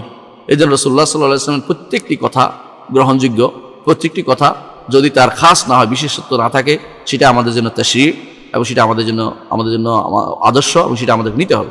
যেগুলো আসমাত আহলুস সুন্নাহ ওয়াল জামাতের আকীদা হচ্ছে যে ভুল ত্রুটি থেকে এবং গুনাহ থেকে মুক্ত একমাত্র নবীগণ। আর যদি উম্মত যদি একমত হয়ে কোনো বিষয়ে ইজমা হয়ে যায়, তা সেটা হতে পারে, ভুল ত্রুটি থেকে মুক্ত হতে পারে। কিন্তু এর বাইরে কোনো ব্যক্তি বিশেষ অথবা গোষ্ঠী বিশেষ অথবা কোনো পাগড়িওয়ালা বিশেষ অথবা কোনো মাদ্রাসাওয়ালাদের লোক অথবা কোনো ইমাম অথবা কোনো বিশেষ কোনো তথাকথিত পীর সাহেব, এরা কেউ কোনোদিন ভুল থেকে ঊর্ধ্বে নয়। ওয়ালাইসা লিআহাদিহা ইসমা, এককভাবে কেউ ভুল থেকে উঠতে পারে না, ভুল ত্রুটি থেকে ঊর্ধ্বে উঠতে পারে না। এখন তাদের অনুসরণ করতে হবে, হ্যাঁ জন্নে গালিবের অনুসরণ করতে হয়, নিয়ম হচ্ছে এটা। যাকে আমি বেশি ভালো জানি তার কথাটা শুনতে হয়। ফাসআলু আহলা যিকরি ইন কুনতুম লা তা'লামুন, যারা জানে তাদেরকে জিজ্ঞাসা করো। এরা যারা জানে তারা মাসুম হতে জরুরি না। এই মাসুমের শর্ত লাগানো, ভুল ত্রুটির মুক্ত হওয়ার শর্ত লাগানো শিয়াদের কাজ, এটা আর কেউ করেনি। শিয়ারা এটা করেছে, আর আস্তে ধীরে ধীরে অন্যদের মধ্যে প্রবেশ করেছে। এটা আসলে শর্ত না। যাকে আপনার কাছে মনে হচ্ছে যে তিনটা কথাটা তার এই হচ্ছে একটা শুদ্ধ, এটা নিবেন, যেটা ইস্তিহারটা শুদ্ধ না এটা বাদ দিবেন। আর এই লোকের সব শুদ্ধ হইতে হবে এরকম না, মানুষ এরকম পাওয়া যায় না, এরকম সব মানুষ পাওয়া যায় না। কারণ রাসূলুল্লাহ সাল্লাল্লাহু আলাইহি ওয়াসাল্লাম বলেছেন কুল্লু বনি আদম খাত্তা ওয়া খায়রুল খাত্তাইন আত-তাওয়াবুন, প্রতিটি বনি আদমে ভুল করে, উত্তম ভুলকারী হচ্ছে যে তওবা করে। তাহলে প্রতিটি বনি আদম ভুল করে, উত্তম ভুলকারী হচ্ছে তওবা করে। তাহলে এটাই হচ্ছে প্রমাণ যে মাসুম হওয়া জরুরি না অনুসরণ করার জন্য। কারণ মাসুম হলেই বিপদ হচ্ছে কি, তাকে এখন আপনি নিরাপদ সবই নিতে হবে আপনাকে। আজ মাসুম নয় এর অর্থ হচ্ছে আপনি তার ভালোটা নেবেন, যেটা আপনার ভালো নয় মনে হচ্ছে সেটাকে আপনি পরিত্যাগ করবেন। এটা আহলে সুন্নাত জামাতের আকীদা গ্রহণের নিয়ম একটা। আরেকটা নিয়ম হচ্ছে আহলে সুন্নাত জামাত আকীদা গ্রহণের আরেকটা নিয়ম, ইয়াতাকিদুনা আন ইজমা ফিল আহকামি হুজ্জাতুন কাতিআ ওয়া আন্না আল খিলাফ আস-সাইগ মাউতুন লিসা। সুন্দর কথা বলতেছেন এই যে আহলে সুন্নাত এটা বিশ্বাস করে যে ইজমা, আর যে যদি ইজমা হয়ে যায়, কোথাও ইজমা প্রমাণিত হয়, দাবি করা ইজমা নয়। কিছু মানুষ দাবি করে ইজমা, যে এটা দাবি ইজমা হয়েছে, আসলে কোনো ইজমা হয়নি। দেখবেন কিছু মানুষ এমনকি সবচেয়ে বড় বেদাতটিরা ইজমা করে সাব্যস্ত করবে, সবচেয়ে বড় বেদাতরা ইজমা করে সাব্যস্ত করবে। বড় বেদাত কি? মিলাদ পড়া। এর চেয়ে বড় বেদাত আর হতে পারে না। মিলাদ পড়া এটাকে তারা ইজমা দিয়ে সাব্যস্ত করতে চাইবে। এটা ইজমা তো দূরের কথা, এটা তো কোনো দলিল ভিত্তিকের কথা না, এটা তো কোনো এটা দর্জনও বলে নাই। এটা তারা বলছে বেদাতি কথাগুলো, বেদাতি লোকেরা সাধারণ মানুষগুলো 100 লোক কোনো যায় আসে না, কিছু কোনো গ্রহণযোগ্য আলেমদের মত নয় এটা মিলাদ পড়া। অথচ এগুলি তারা এটা দিয়ে ইজমা দাবি করে বসছে। ইজমা দাবি নয়, বাস্তবে যদি ইজমা অনুষ্ঠিত হয়ে যায় কোথাও, আহলে সুন্নাত জামাত মনে করে ইজমা হুজ্জাতুন কাতঈয়া, হুজ্জাতুন কাতিআ, অকাট্য যুক্তি, অকাট্য প্রমাণ, এটা গ্রহণ করতে হবে। ইজমা হয়ে যায়, ইজমার জন্য দলিল লাগে, তাহলে ইজমার দলিল যদি লাগে, ইজমার কি লাভ? কারণ ইজমা হয়ে গেলে আর অকাট্য হয়ে যায়। দলিল হইলে সেখানে অকাট্য থাকে না, দলিলের মধ্যে এক একজন এক এক দিয়ে নিতে পারে, বলতে পারে যে এটা আমার কাছে শুদ্ধ হয় না, এটা শুদ্ধ হয়েছে, এটা তখন ওইদিকে চলে যায়। আর যদি কোনো মাসালাতে ইজমা হয়ে যায়, তখন আর দলিল থাকে, কিন্তু দলিলটা তখন আর গৌণ হয়ে যায়, মুখ্য হচ্ছে ইজমা হয়ে যায়। যেমন জিজ্ঞাসা করে দাদি কদ্দুর পাবে, এই নিয়ে মতভেদ করেছে আবু বকর রাদিয়াল্লাহু আনহু। তিনি বললেন যে দাদি কদ্দুর পাবে তো খুঁজে দাও। সমস্ত সাহাবীরা একত্র করছেন, যারা আছে একত্র করে তিনি জিজ্ঞাসা করলেন দাদি কদ্দুর পাবে। তখন আব্দুল্লাহ ইবনে মাসলামা অথবা মুহাম্মদ ইবনে মাসলামা রাদিয়াল্লাহু আনহু তিনি দাঁড়িয়ে বললেন যে আমাদের এক দাদিকে রাসূলুল্লাহ সাল্লাল্লাহু আলাইহি ওয়াসাল্লাম সুদুস দিয়েছেন, 6 ভাগের 1 অংশ দিয়েছেন। এটার উপর সবাই একমত হয়ে গেছে, হাদিস হচ্ছে একটা, একমত হয়ে গেছে সবাই, উপস্থিত সবাই। তখন এটা ইজমা হয়ে গেল। এ পর্যন্ত এটার বিরোধিতা কেউ করে নাই, এর অর্থ ছিল ইজমা এবং মাকতুর বিহি, এটা তো সত্যি অকাট্য ইজমা হয়ে গেছে। যদি এটা একজন বর্ণনা করছেন, খবর বাহির ছিলেন, অকাট্য হয়ে গেছে। প্রথমে ছিল ইলমুন নাজারি, এখন হচ্ছে ইলমুল কাতঈ, ইয়াকিনি হয়ে গেছে। এটা হচ্ছে ইজমা যদি কোথাও সংগঠিত হয় আকীদার ক্ষেত্রে, সেখানে আর এটা অকাট্য হিসেবে নিতে হবে। এই ইজমার মধ্যে একটি হচ্ছে আল্লাহর সিফাতগুলোকে সাব্যস্ত করতে হবে। এই ইজমা নকল করেছে, আপনি এত বড় ভলিউম পাবেন যারা ইজমা নকল করেছে, যুগ যুগ ধরে আর ইজমা নকল হয়ে আসছে। এটার উপর ইজমা নকল সাহাবায়ে কেরামরা একমত হয়েছেন, তাবেঈনরা একমত হয়েছেন যে তারা আকীদার প্রকাশ্য, তারা এই সমস্ত আল্লাহর সিফাতগুলির প্রকাশ্য অর্থ গ্রহণ করেন। এখানে তারা বাড়াবাড়ি করে ভিন্ন অর্থ, বাইরের অর্থ নেন না, অথবা অর্থ বিকৃতি করেন না, অথবা অর্থহীন করেন না, অথবা তথাকথিত আল্লাহর উপর শপথ করার নাম দিয়ে কিছু না বুঝেই, অর্থ না বুঝের আল্লাহর শপথ করবো ওইটা যেটা আপনাকে আল্লাহ তারা জানান নাই, যেটা জানিয়েছেন, এটা আপনি আল্লাহর উপর শপথ করলে অর্থ হচ্ছে আপনি ইচ্ছা করে না জানা ভান করতেছেন। কেউ যদি বলে কোরআন আল্লাহর কিতাব, আল্লাহই জানে, আমরা পড়বো না, কিন্তু কিছু জানা হলো না, জাহেল সে। তাকে বুঝতে চেষ্টা করতে হবে, যতটুকু বুঝছেন অতটুকু, বাকিটুকু যেটা জানি না এটা আল্লাহ জানে, এটা হলো নিয়ম। এই জন্য আবু হানিফা রাহমাতুল্লাহ তিনি বলতেন যে কোনো কিছু তুমি আগে যদি না জানো, কোনো কিছু বলে যে হ্যাঁ যেভাবে আসবে বিশ্বাস করলাম, যদি জানি আলহামদুলিল্লাহ, যদি না জানতে পারি সেটাকে আমি আল্লাহর ছেড়ে দিলাম, যা জানতে পারিনি। কোনো মানুষের কাছে যেতে হবে যে জানে, একেবারে কেউ না জানলে আল্লাহ যেটা সত্য সেটার উপর বিশ্বাস করলাম, এটার উপর রেখে দিতে হবে যে আল্লাহ যেটা সত্য এখানে সেটার উপর আমি বিশ্বাস করলাম। কিন্তু যখন জানা যাবে তখন এটাকে আর এইভাবে ফেলা যাবে না। যখন জানা যাবে আল্লাহ আরশের উপর উঠেছেন, বিশ্বাস করতে হবে তখন।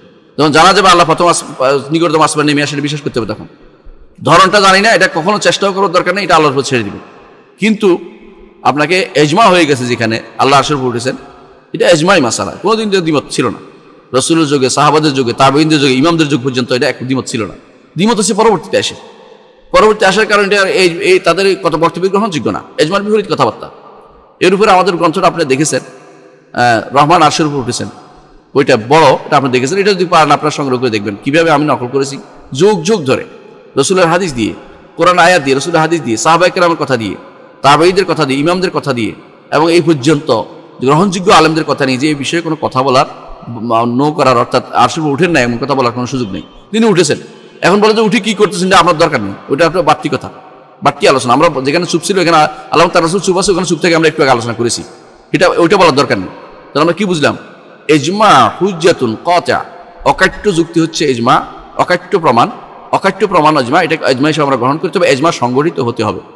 যেমন আকীদার ক্ষেত্রে, যেমন আহকামের ক্ষেত্রে তাই, আকীদার ক্ষেত্রে তাই, আহকামের ক্ষেত্রে তাই, আহকাম বিধিবিধানের ক্ষেত্রে। এবং তারা মনে করে আল খিলাফুস সাইগ মাউতুন লিসা, যেখানে ইখতিলাফ করার সুযোগ আছে সেখানে প্রশস্ততা আছে, মতভেদ যেখানে আছে প্রশস্ততা সেখানে আছে। মতভেদ আছে, আকীদার কিছু মাসালাতে মতভেদ আছে, খুব কম।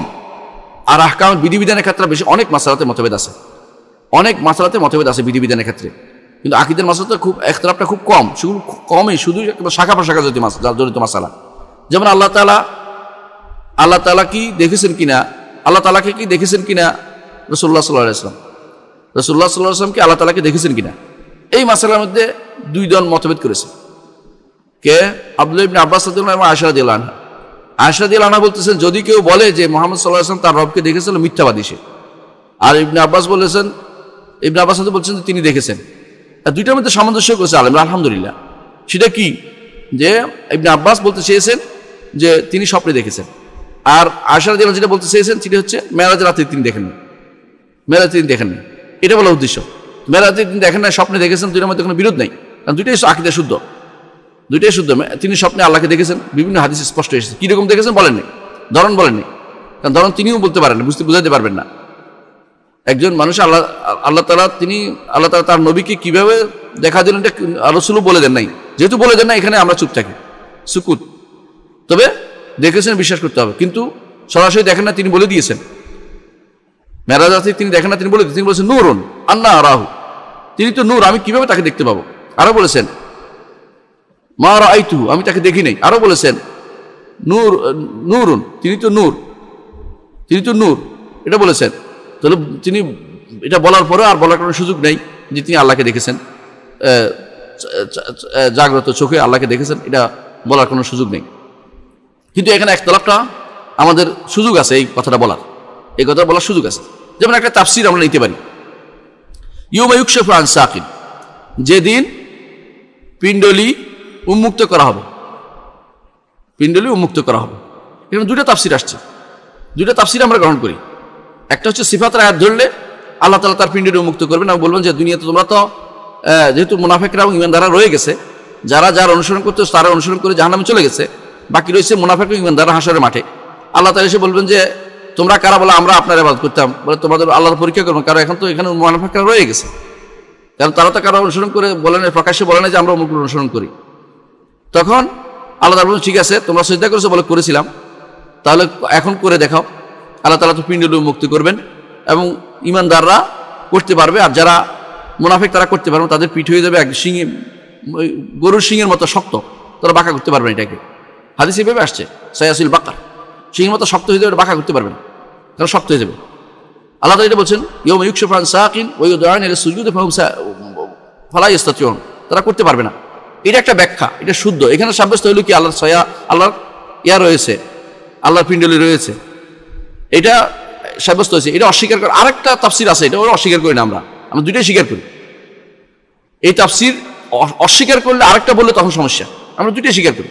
আরেকটা তাফসীর কি? এটা ইয়ৌমা ইউকশাফু আন সাকিন, কঠিন বিপদ ধারণ করবে প্রত্যেকে, কঠিন বিপদ হবে তখন তার সময়।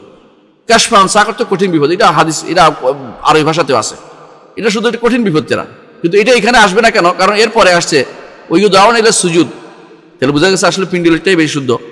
তো ওটা অস্বীকার করে, ওটা অর্থ কাশফা আন সাকিন অর্থ কঠিন হওয়া, এটা আছে, কিন্তু এই জায়গায় নয়, এটা অন্য জায়গাতে আছে, আমরা অস্বীকার করি না। তো যেখানে ইখতিলাফের জায়গা আছে আহলে সুন্নাত জামাত এই জাতীয় জায়গাতে কেউ একটা অর্থ নিলে আমরা বলি না যে তিনি তো আগের সিফাতকে অস্বীকার করে ফেলছেন, জানা সিফাতের বাইরে যদি অন্য একটা অর্থ থাকে, অর্থটা স্বীকার করে সিফাতটা স্বীকার করে, দুইটা স্বীকার করে। যেমন আমরা আল্লাহ তাআলা বলছে ওয়াইয়াবকা ওয়াজহু রাব্বিকা যিল জালাল ওয়াল ইকরাম, ওয়াইয়াবকা ওয়াজহু রাব্বিকা যিল জালাল ওয়াল ইকরাম, মহান রবের সম্মানিত চেহারা সেটা অবশিষ্ট থাকবে, আর সব ধ্বংস হয়ে যাবে। চেহারা সহ সত্তা আমরা বলি, কারণ সত্তা এবং চেহারা দুটো মিলেই ওয়াজহ বলতে আমরা চেহারা বুঝে, সত্তা বুঝে। এখন যদি কেউ বলে যে হয় চেহারা বলবেন না সত্তা বলবেন, তাহলে ভুল হচ্ছে। কারণ ভুল হচ্ছে কেন? কারণ আমরা দুইটাকে মিলেই আমরা মনে থাকি। চেহারা আছে ঠিক আছে, চেহারা সত্তা সহ অন্য জায়গাতে সত্তাও আছে, অন্য জায়গাতে আল্লাহ তাআলা নিজে অবশ্যই থাকবেন। আল্লাহ বলবেন, হাদিসে আছে যে আমি বাকি রইলাম, আর কেউ লিমানিল মুলকুল ইয়াউমা লিল্লাহিল ওয়াহিদুল কাহার, আজকে রাজত্ব কার, আর কেউ বাকি থাকবে না, হচ্ছে আল্লাহ তাআলা সাথে থাকবে, তার চেহারা থাকবে। চেহারাটা বাকি আল্লাহর উদ্দেশ্য হচ্ছে চেহারা যেহেতু জাতকে বোঝায়, এই জন্য চেহারাটা উল্লেখ করেছেন, এবং চেহারা শুদ্ধ, তো চেহারা এবং জাত উল্লেখ করলে এটা কোনো সমস্যা নেই। কিন্তু শুধু জাত শুধু বলে তার সত্তা থাকবে, তো চেহারা উল্লেখ করা হয়নি, তখন সে অস্বীকার করা হয়ে যাবে তার সিফাতকে। এই জন্য আহলে সুন্নাত জামাতের নিয়ম হচ্ছে, যেখানে আপনি দেখবেন যে যেখানে একটা কথাই আসছে, ইজমা হয়ে গেছে, এখানে কোনো দ্বিতীয় কোনো মত দিবে না। আর যেখানে একটা আয়াত বা হাদিসের ব্যাখ্যা 2-3টা মত আসছে, কোনোটার বিরোধী না হয়, একটা বিরোধী কন্ট্রাডিক্টরি না করে, সেখানে মূলটা যেখানে আয়াতুল সিফাত সংক্রান্ত যেগুলো গ্রহণ করতেই হবে, যেগুলোকে কোনো মতভেদ করা যাবে না, সেগুলো নিতেই হবে। আর বাকিগুলো দূরবর্তী অর্থ হিসেবে থাকতে পারবে, কোনো সমস্যা নেই। দূরবর্তী অর্থ থাকলে আমাদের কোনো নিষেধ হয় না। দূরবর্তী অর্থ থাকার অর্থ এই নয় যে আমরা প্রথম যে অর্থটা নিয়েছি এটাকে আমরা অস্বীকার করতেছি।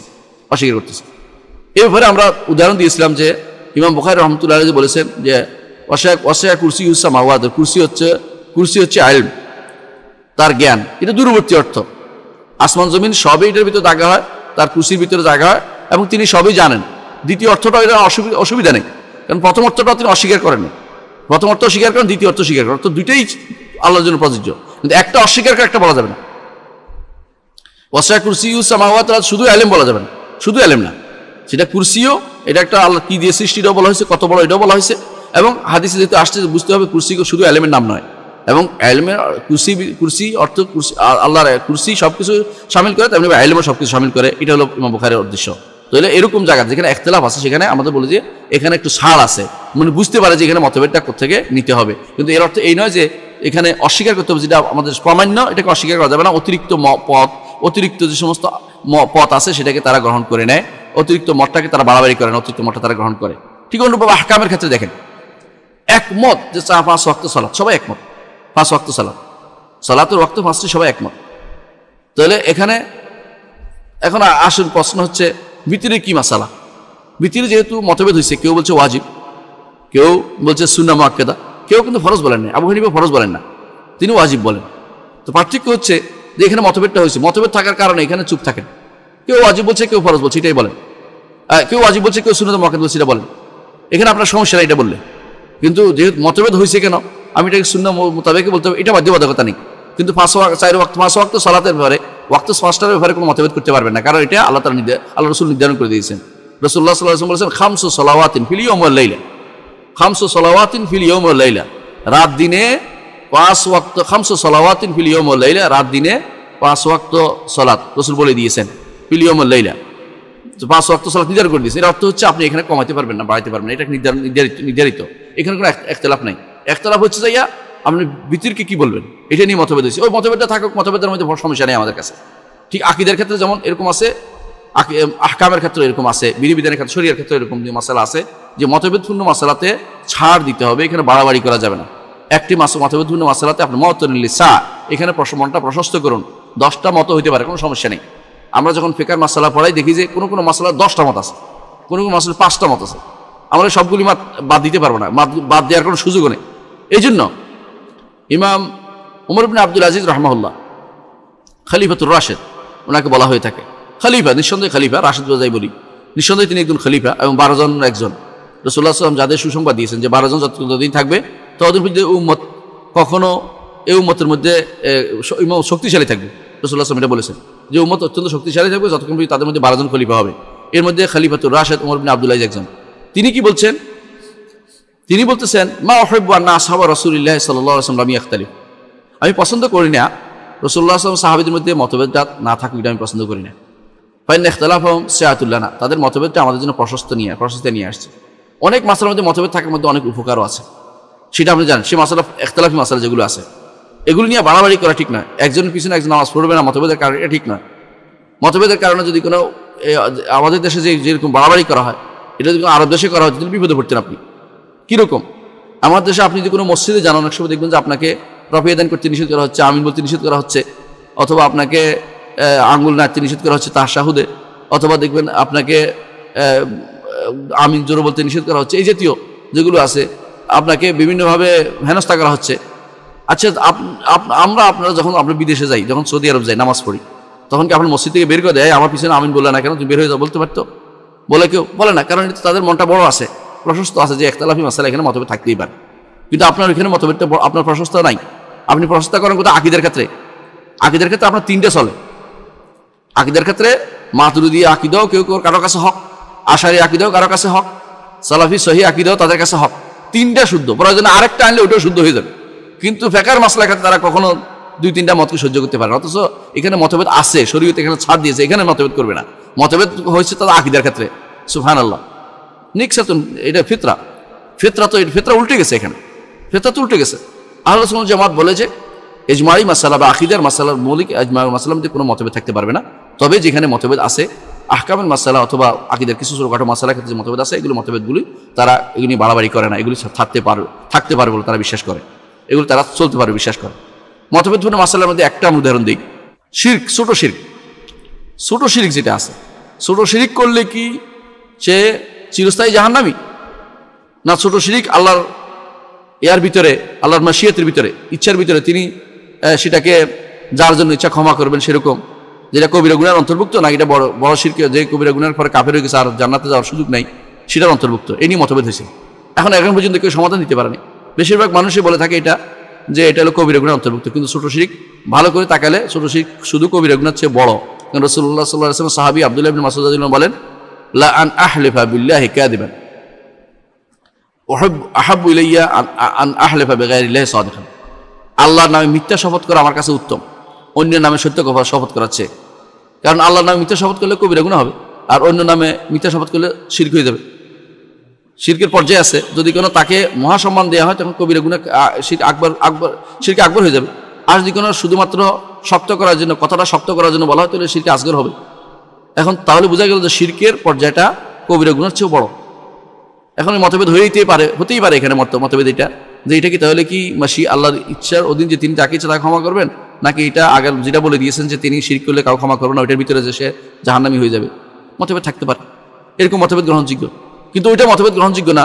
বাবার শিরক সিজদা করতেছে, অথবা কেউ পীর বাবারে মনে করতেছে তার মুশকিল কুশা, মুশকিল দূরকারী দাবি করতেছে, অথবা তার সন্তান দানকে দাবি করতেছে, এরপর বলে যে এখানে মতভেদ থাকতে পারে। এটা কিছু মতভেদ থাকতে পারে।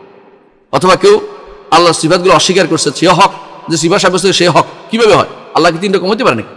এগুলি হচ্ছে বিভ্রান্তি, আর কিছুই নয়। আহলে সুন্নাত জামাত এই সমস্ত আকীদা থেকে কখনো গ্রহণ করে না, এগুলি ভুল তারা বিশ্বাস করে থাকে। আমরা আরেকটু এগিয়ে যাই, সেটা হচ্ছে আহলে সুন্নাত জামাতের আকীদা হচ্ছে আরো আকীদা হচ্ছে ওয়া মাখতুলিফা ফীহি ওয়াজিব রাদ্দু ইলাল কিতাব ওয়াস সুন্নাহ মা'আল ই'তিজার আল মুখতি মিনাল আইম্মা ফালা ইউরসামুন ওয়া লা ইউআত্তামুন। আহলে সুন্নাত জামাতের বিশ্বাস হচ্ছে যে সমস্ত জায়গাতে মতভেদ হবে সেখানে কোরআন এবং সুন্নাহর দিকে ফিরে আসতে হবে। যেমন আমি আপনি মতভেদ করছি যে আল্লাহ আরশের উপর আছেন বলবো না আল্লাহ আরশের উপর উঠেছেন বলবো, এই মাসালাটা অনেকেই বুঝতে চান না। এটা কিন্তু গুরুত্বপূর্ণ মাসালা। আল্লাহ আরশের উপর আছেন বললে এটা হবে উলু, আল্লাহ আরশের উপর উঠেছেন হলে এটা হবে ইস্তিওয়া। দুইটা ভিন্ন ভিন্ন জিনিস, দুইটা গুণ আলাদা আলাদা। যদি কেউ বলে আল্লাহ আরশের উপর উঠেছেন, সে কিন্তু উপরে সাব্যস্ত করছে, আর অর্থাৎ আল্লাহ তাআলা দুইটা গুণ সাব্যস্ত করছে, সিফাত জাতি এবং সিফাত ফাইলিয়া দুইটাই সাব্যস্ত করছে। আর কেউ যদি বলে আল্লাহ আরশের উপরে আসেন, তাহলে উপরে থাকা হলো একটা গুণ সাব্যস্ত হলো, আল্লাহ সিফা জাতি সাব্যস্ত হচ্ছে, সিফা ফাইলিয়া সাব্যস্ত হয়নি। এই জন্য অনেকেই সহ্য করতে পারে না আল্লাহ আরশের উপর উঠেছেনটা। আল্লাহ তাআলা কোনো কাজ করেছেন উঠেছেন, আল্লাহ তাআলা কাউকে রাগ করেন উঠেছেন সহ্য করতে পারে না, আল্লাহ হাসেন সহ্য করতে পারে না, আল্লাহ তাআলা নিকটতম আসমানের নামে নেমে আসেন এটাকে সহ্য করতে পারে, নজর অবতরণ করেন সহ্য করতে পারে না। কেন? আল্লাহ তাআলা সিফাত ফাইলিয়া তারা অস্বীকার করে, এই জন্য সিফাত ফাইলিয়া তারা অস্বীকার করে। এখন আসুন আমরা, যেহেতু তারা অস্বীকার করতেছে, এই দুই মাসালা কেউ বলছে স্বীকার করে, কেউ স্বীকার করে না, আমরা কোরআন সুন্নাহর দিকে চলে আসি। এটা কিন্তু একতলাফি মাসালা না, একতলাফি মাসালা না। তবুও একতলাফ যদি করছে আমরা কোরআন সুন্নাহর দিকে ফিরে আসতে হবে। যদি কোথাও একতলাফ হয়ে যায় কোথায় আসতে হবে? কোরআন সুন্নাহর দিকে। কোরআন সুন্নাহ সরাসরি আল্লাহ তাআলা সাব্যস্ত করেছেন ইস্তাওয়া, ফেল, ক্রিয়া। এটা একটা ক্রিয়া, এটা মুস্তাওয়ী হয়েছে বা কোনো বর্ণনা দিচ্ছে না, এটা ক্রিয়া করেছেন আল্লাহ, যেটা করেছেন এটা প্রমাণ দিচ্ছে। ইয়ানজিল হাদিসে আসছে নাজিল হন, অর্থাৎ তিনি অবতরণ করেন, বলেন নাই অবতরণকৃত বলেন নাই, বা তিনি আরশের উপর রয়ে গেছেন, তিনি বা আসেন এরকম কিছু বলেন নাই, আরশের উঠেছেন বলেছেন। এগুলো শব্দ যেটা আসছে এটা অনুবাদ আপনাকে করতে হবে। তো কোরআন সুন্নাহর ভাষ্য দ্বারা বোঝা যাচ্ছে যে আপনাকে ফিরে আসতে হবে, যে আরশের উপর উঠেছেন সাব্যস্ত করতে হবে। উঠেছেন না বলে আরশের উপর তিনি আরশে সমুন্নত বললে হলো না, আরশের উপর আরশে তিনি আরশে সমাসীন বললে হচ্ছে না, আর অধিষ্ঠিত বললে হচ্ছে না, এইরকম কোনোটাই কিন্তু এর অনুবাদ হচ্ছে না, ভুল হচ্ছে। তাহলে আপনাকে ভুল শুদ্ধতাকে ফিরে আসতে হবে। এটা তো দিলাম আকীদার একটা মাসালা, যেখানে মতভেদ হওয়ার সুযোগ নাই, তারপর মতভেদ করেছে। আর যেখানে মতভেদ হওয়ার সুযোগ আছে, এখানে আল্লাহ এবং তার রাসূল দিকে ফিরে আসতে হবে, কোরআন সুন্নাহর দিকে ফিরে আসতে হবে। কেউ হয়তো মতভেদ করেছে না জেনে, কোনো একটা মাসালা না জেনে মতভেদ করেছে। যেমন ধরেন কবরবাসীরা শুনতে পায় কিনা, কবরবাসীরা শুনতে পায় কিনা মতভেদ করেছে। একজন বলে শুনতে পায়, একজন বলে শুনতে পায় না। যারা বলে শুনতে পায় তারা কি জন্য বলে?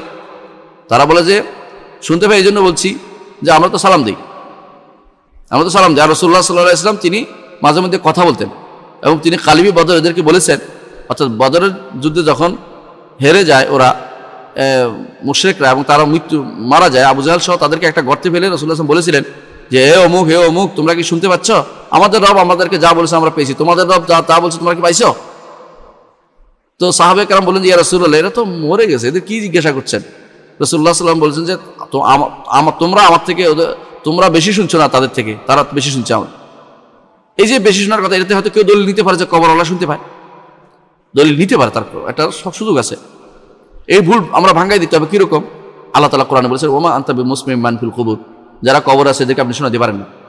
এই জন্য কাতাদা রাহিমাহুল্লাহ বলছেন যে রাসূলুল্লাহ সাল্লাল্লাহু আলাইহি ওয়াসাল্লামের জন্য স্পেশালিটি ছিল, তিনি শুনাইছেন এটাকে। সবাইকে সেটা শোনাতে পারে না, আল্লাহ তাআলা যাকে ইচ্ছা তাকে শোনাবেন, কিন্তু এই জন্য সবাই বলতে পারে না যে সবাই শুনতে পায়। এরকম মানে বেপরোয়া দাবি বা গণ দাবি করার কোনো সুযোগ নেই। এটা হচ্ছে বিশুদ্ধ আকীদা। ফিরে আসলে এখানে পাবেন কোরআনে কারীম আল্লাহ তাআলা এটা বারবার বলেছেন যে যারা কবরে আছে তাদেরকে শোনাতে পারেন না। আবার তার ওইজা ওয়াল্লাহু মুদবিরিন, যারা ফিরে যায় তাদেরকে যেমন শোনাতে পারেন না, এদেরকেও শোনাতে পারবেন না। তো এই জন্য আপনার মাসালা বুঝেন জন্য উদাহরণটা দিলাম। যখনই ইখতিলাফ হবে কোনো মাসালাতে, কোনো মাসালা যদি ইখতিলাফ হয়, মতভেদ হয়েছে দুইজনে মিলে, ফিরে আসতে হবে কোরআন এবং সুন্নাহর দিকে। মতভেদ যদি থাকে, সুযোগ থাকে। আর যেখানে মতভেদের সুযোগ নাই সেখানে এই সুযোগ বলার সুযোগ নেই। আল্লাহ একজন কি দুইজন, এখানে মতভেদের সুযোগ আছে নাই কোনোদিন। ঠিক অনুরূপভাবে আল্লাহর গুণগুলিকে অস্বীকার করার কোনো সুযোগ নেই। যে অস্বীকার করবে সে পথভ্রষ্ট সরাসরি। এখানে আর দ্বিতীয় ওজোর খায়ের করার কোনো সুযোগ নেই, সেখানে ওজোর করার কোনো সুযোগ নেই। হ্যাঁ, কেউ যদি তাকে তো দলিল পেশ করতে পারিনি, আমি তাকে তারপর প্রমাণ প্রতিষ্ঠা করতে পারিনি, তাকে জানাতে পারিনি, মরে গেছে, চলে গেছে দুনিয়া থেকে, এবং কেউ প্রমাণ করছে, তার কাছে কেউ এটা সাব্যস্ত করার মতো কেউ ছিল না, অথবা তিনি নিজে বুঝেছেন, তার টুকু বলেছেন, তখন আমরা ওজোর করবো যে লোকটা আর আল্লাহ তাআলা নিয়ে গেছে, আল্লাহ তাআলা ক্ষমা করে দেখ, জানে নাই হয়তো, বুঝতে পারে না হয়তো, সেটা মাসালা। জানার পরে, বুঝার পরে ওই পক্ষে ওকালতি করছে, ভুলের পক্ষে ওকালতি করে ভিন্ন বই লিখেছে, তারপর তার পক্ষে কোনো রকম দোয়া করা, তার জন্য দোয়া করার সুযোগ নেই, কারণ সে তো জেনে শুনে উল্টাটা করেছে, সেটা করা যাবে না। তো এই জন্য যেখানে মতভেদ হচ্ছে সেখানে প্রথমে কোরআন সুন্নাহ ফিরে আসতে হবে। যদি কেউ ফিরে আসার পরেও না বুঝে এতেজার করতে হবে, ইমামদের এতেজার করতে হবে যে ইমামরা আসলে ভুল করেছেন। এইখানে তাদেরকে আমরা গুনাহগারও বানাচ্ছি না, তাদেরকে আমরা একেবারে নিরাপদ মানে গুনাহমুক্ত বানাই ফেলছি না। বলবো এদের জন্য যদি কোনো ভুল করে থাকে তারা একটা সওয়াব পাবে, আর যদি শুদ্ধ করে থাকে দুইটি সওয়াব পাবে ওই জায়গাতে যেখানে ইজতিহাদের সুযোগ আছে। আর যেখানে ইজতিহাদের সুযোগ নাই সেখানে কোনো সওয়াব পাবে না, সেখানে গুনাহই হবে। কারণ যদি কেউ বলে যে ইজতিহাদ করে বললো যে নবীরা নাই, নবী মানি না, এই সময় ইজতিহাদ চলবে না, কারণ ইজতিহাদের জায়গা নয় এটা। এই ইজতিহাদের জায়গা চিনতে হবে, কোথায় আমি চেষ্টা চালাবো, কোথায় আমি বুঝার চিন্তা করবো, আলাদা সেটা জায়গা চিনতে হবে। যেখানে ইজতিহাদের জায়গা না, অর্থাৎ যেখানে অকাট্যভাবে বলে দেওয়া হয়েছে, ঈমান আনার জন্য যা শর্ত করে দেওয়া হয়েছে, এটা হচ্ছে আল্লাহ তাআলা আমানতু বিল্লাহি কামা হুয়া বিআসমাই ওয়া সিফাতিহি এবং ওয়া কাবিলতু জামি আহকামি ওয়া আরকানি। এখানে আর বলে আমি কিছু মানলাম না, এটা চলবে না। এখানে এটা মেনে নিতে হবে ঈমান মুজমাল, যেটা ঈমান মুজমাল না থাকলে ঈমানে ঢুকে নেই, এটা ঈমানে মুজমাল বলে এটাকে, অথবা মুতলাকুল ঈমান বলে। এটা না হলে এই লোকটি ঈমানে প্রবেশ করতে পারেনি। তাহলে আমরা ইমামদের যদি এরকম কোনো ভুল দেখা হয় যেখানে ইজতিহাদের সুযোগ আছে, সেখানে ভুল করেছে, সেখানে আমরা ইমামদেরকে গুনাহগার বানাই ফেলবো না, আবার সাথে সাথে তাদেরকে ভুল ত্রুটি মুক্ত বানাই ফেলবো না। যে গুনাহগার বানিয়ে তাদেরকে যেন কথাবার্তা বলবো বা তাদেরকে অপমানজনক কথাবার্তা বলবো, এটাও বলবো না। আর তাদেরকে ভুল ত্রুটি মুক্ত বলে তাদের বিপক্ষ দলকে উড়িয়ে দিব এমনও যেন না হয়, এবং তাদের ভুল হলেও সেটা অনুসরণ করে চলবো এমনটা যেন আমরা না করি। এটা আহলে সুন্নাত জামাতের পদ্ধতি নয়। আমরা আলহামদুলিল্লাহ আমরা আপনাদের সামনে অনেক সময় কাটালাম। আমরা আজকে আলোচনা এখানে শেষ করতে চাচ্ছি, যদি আমরা বেশি আগাতে পারি না, ইনশাআল্লাহ সামনে আমরা চেষ্টা করবো আরও বেশি আলোচনা করতে। তো আহলে সুন্নাত জামাতের আকীদা গ্রহণের উৎস কীভাবে গ্রহণ করে এবং আহলে সুন্নাত জামাত কোরআন এবং সুন্নাহ কীভাবে আঁকড়ে ধরে, এই জিনিসটা নিয়ে আমরা আলোচনা করছিলাম। আমরা আজকে যেটুকু আলোচনা করেছি, ইনশাআল্লাহ আগামী ক্লাসে আমরা আরও বিস্তারিত আলোচনা করব। আপনারা আমাদের সাথে থাকবেন, আমরা আপনাদের সাথে থাকার চেষ্টা করবো। আল্লাহ আমাদের বুঝার তৌফিক দান করুন, আমাদেরকে সহিভাবে আকীদার উপর রাখুন এবং আমাদেরকে দ্বীনের উপর চলা তৌফিক দান করুন এবং বিভ্রান্তি থেকে আমাদেরকে হেফাজত করুন। ওয়া আখিরু দাওয়ানা আলহামদুলিল্লাহি রাব্বিল আলামিন। আসসালামু আলাইকুম ওয়া রাহমাতুল্লাহি ওয়া বারাকাতুহু।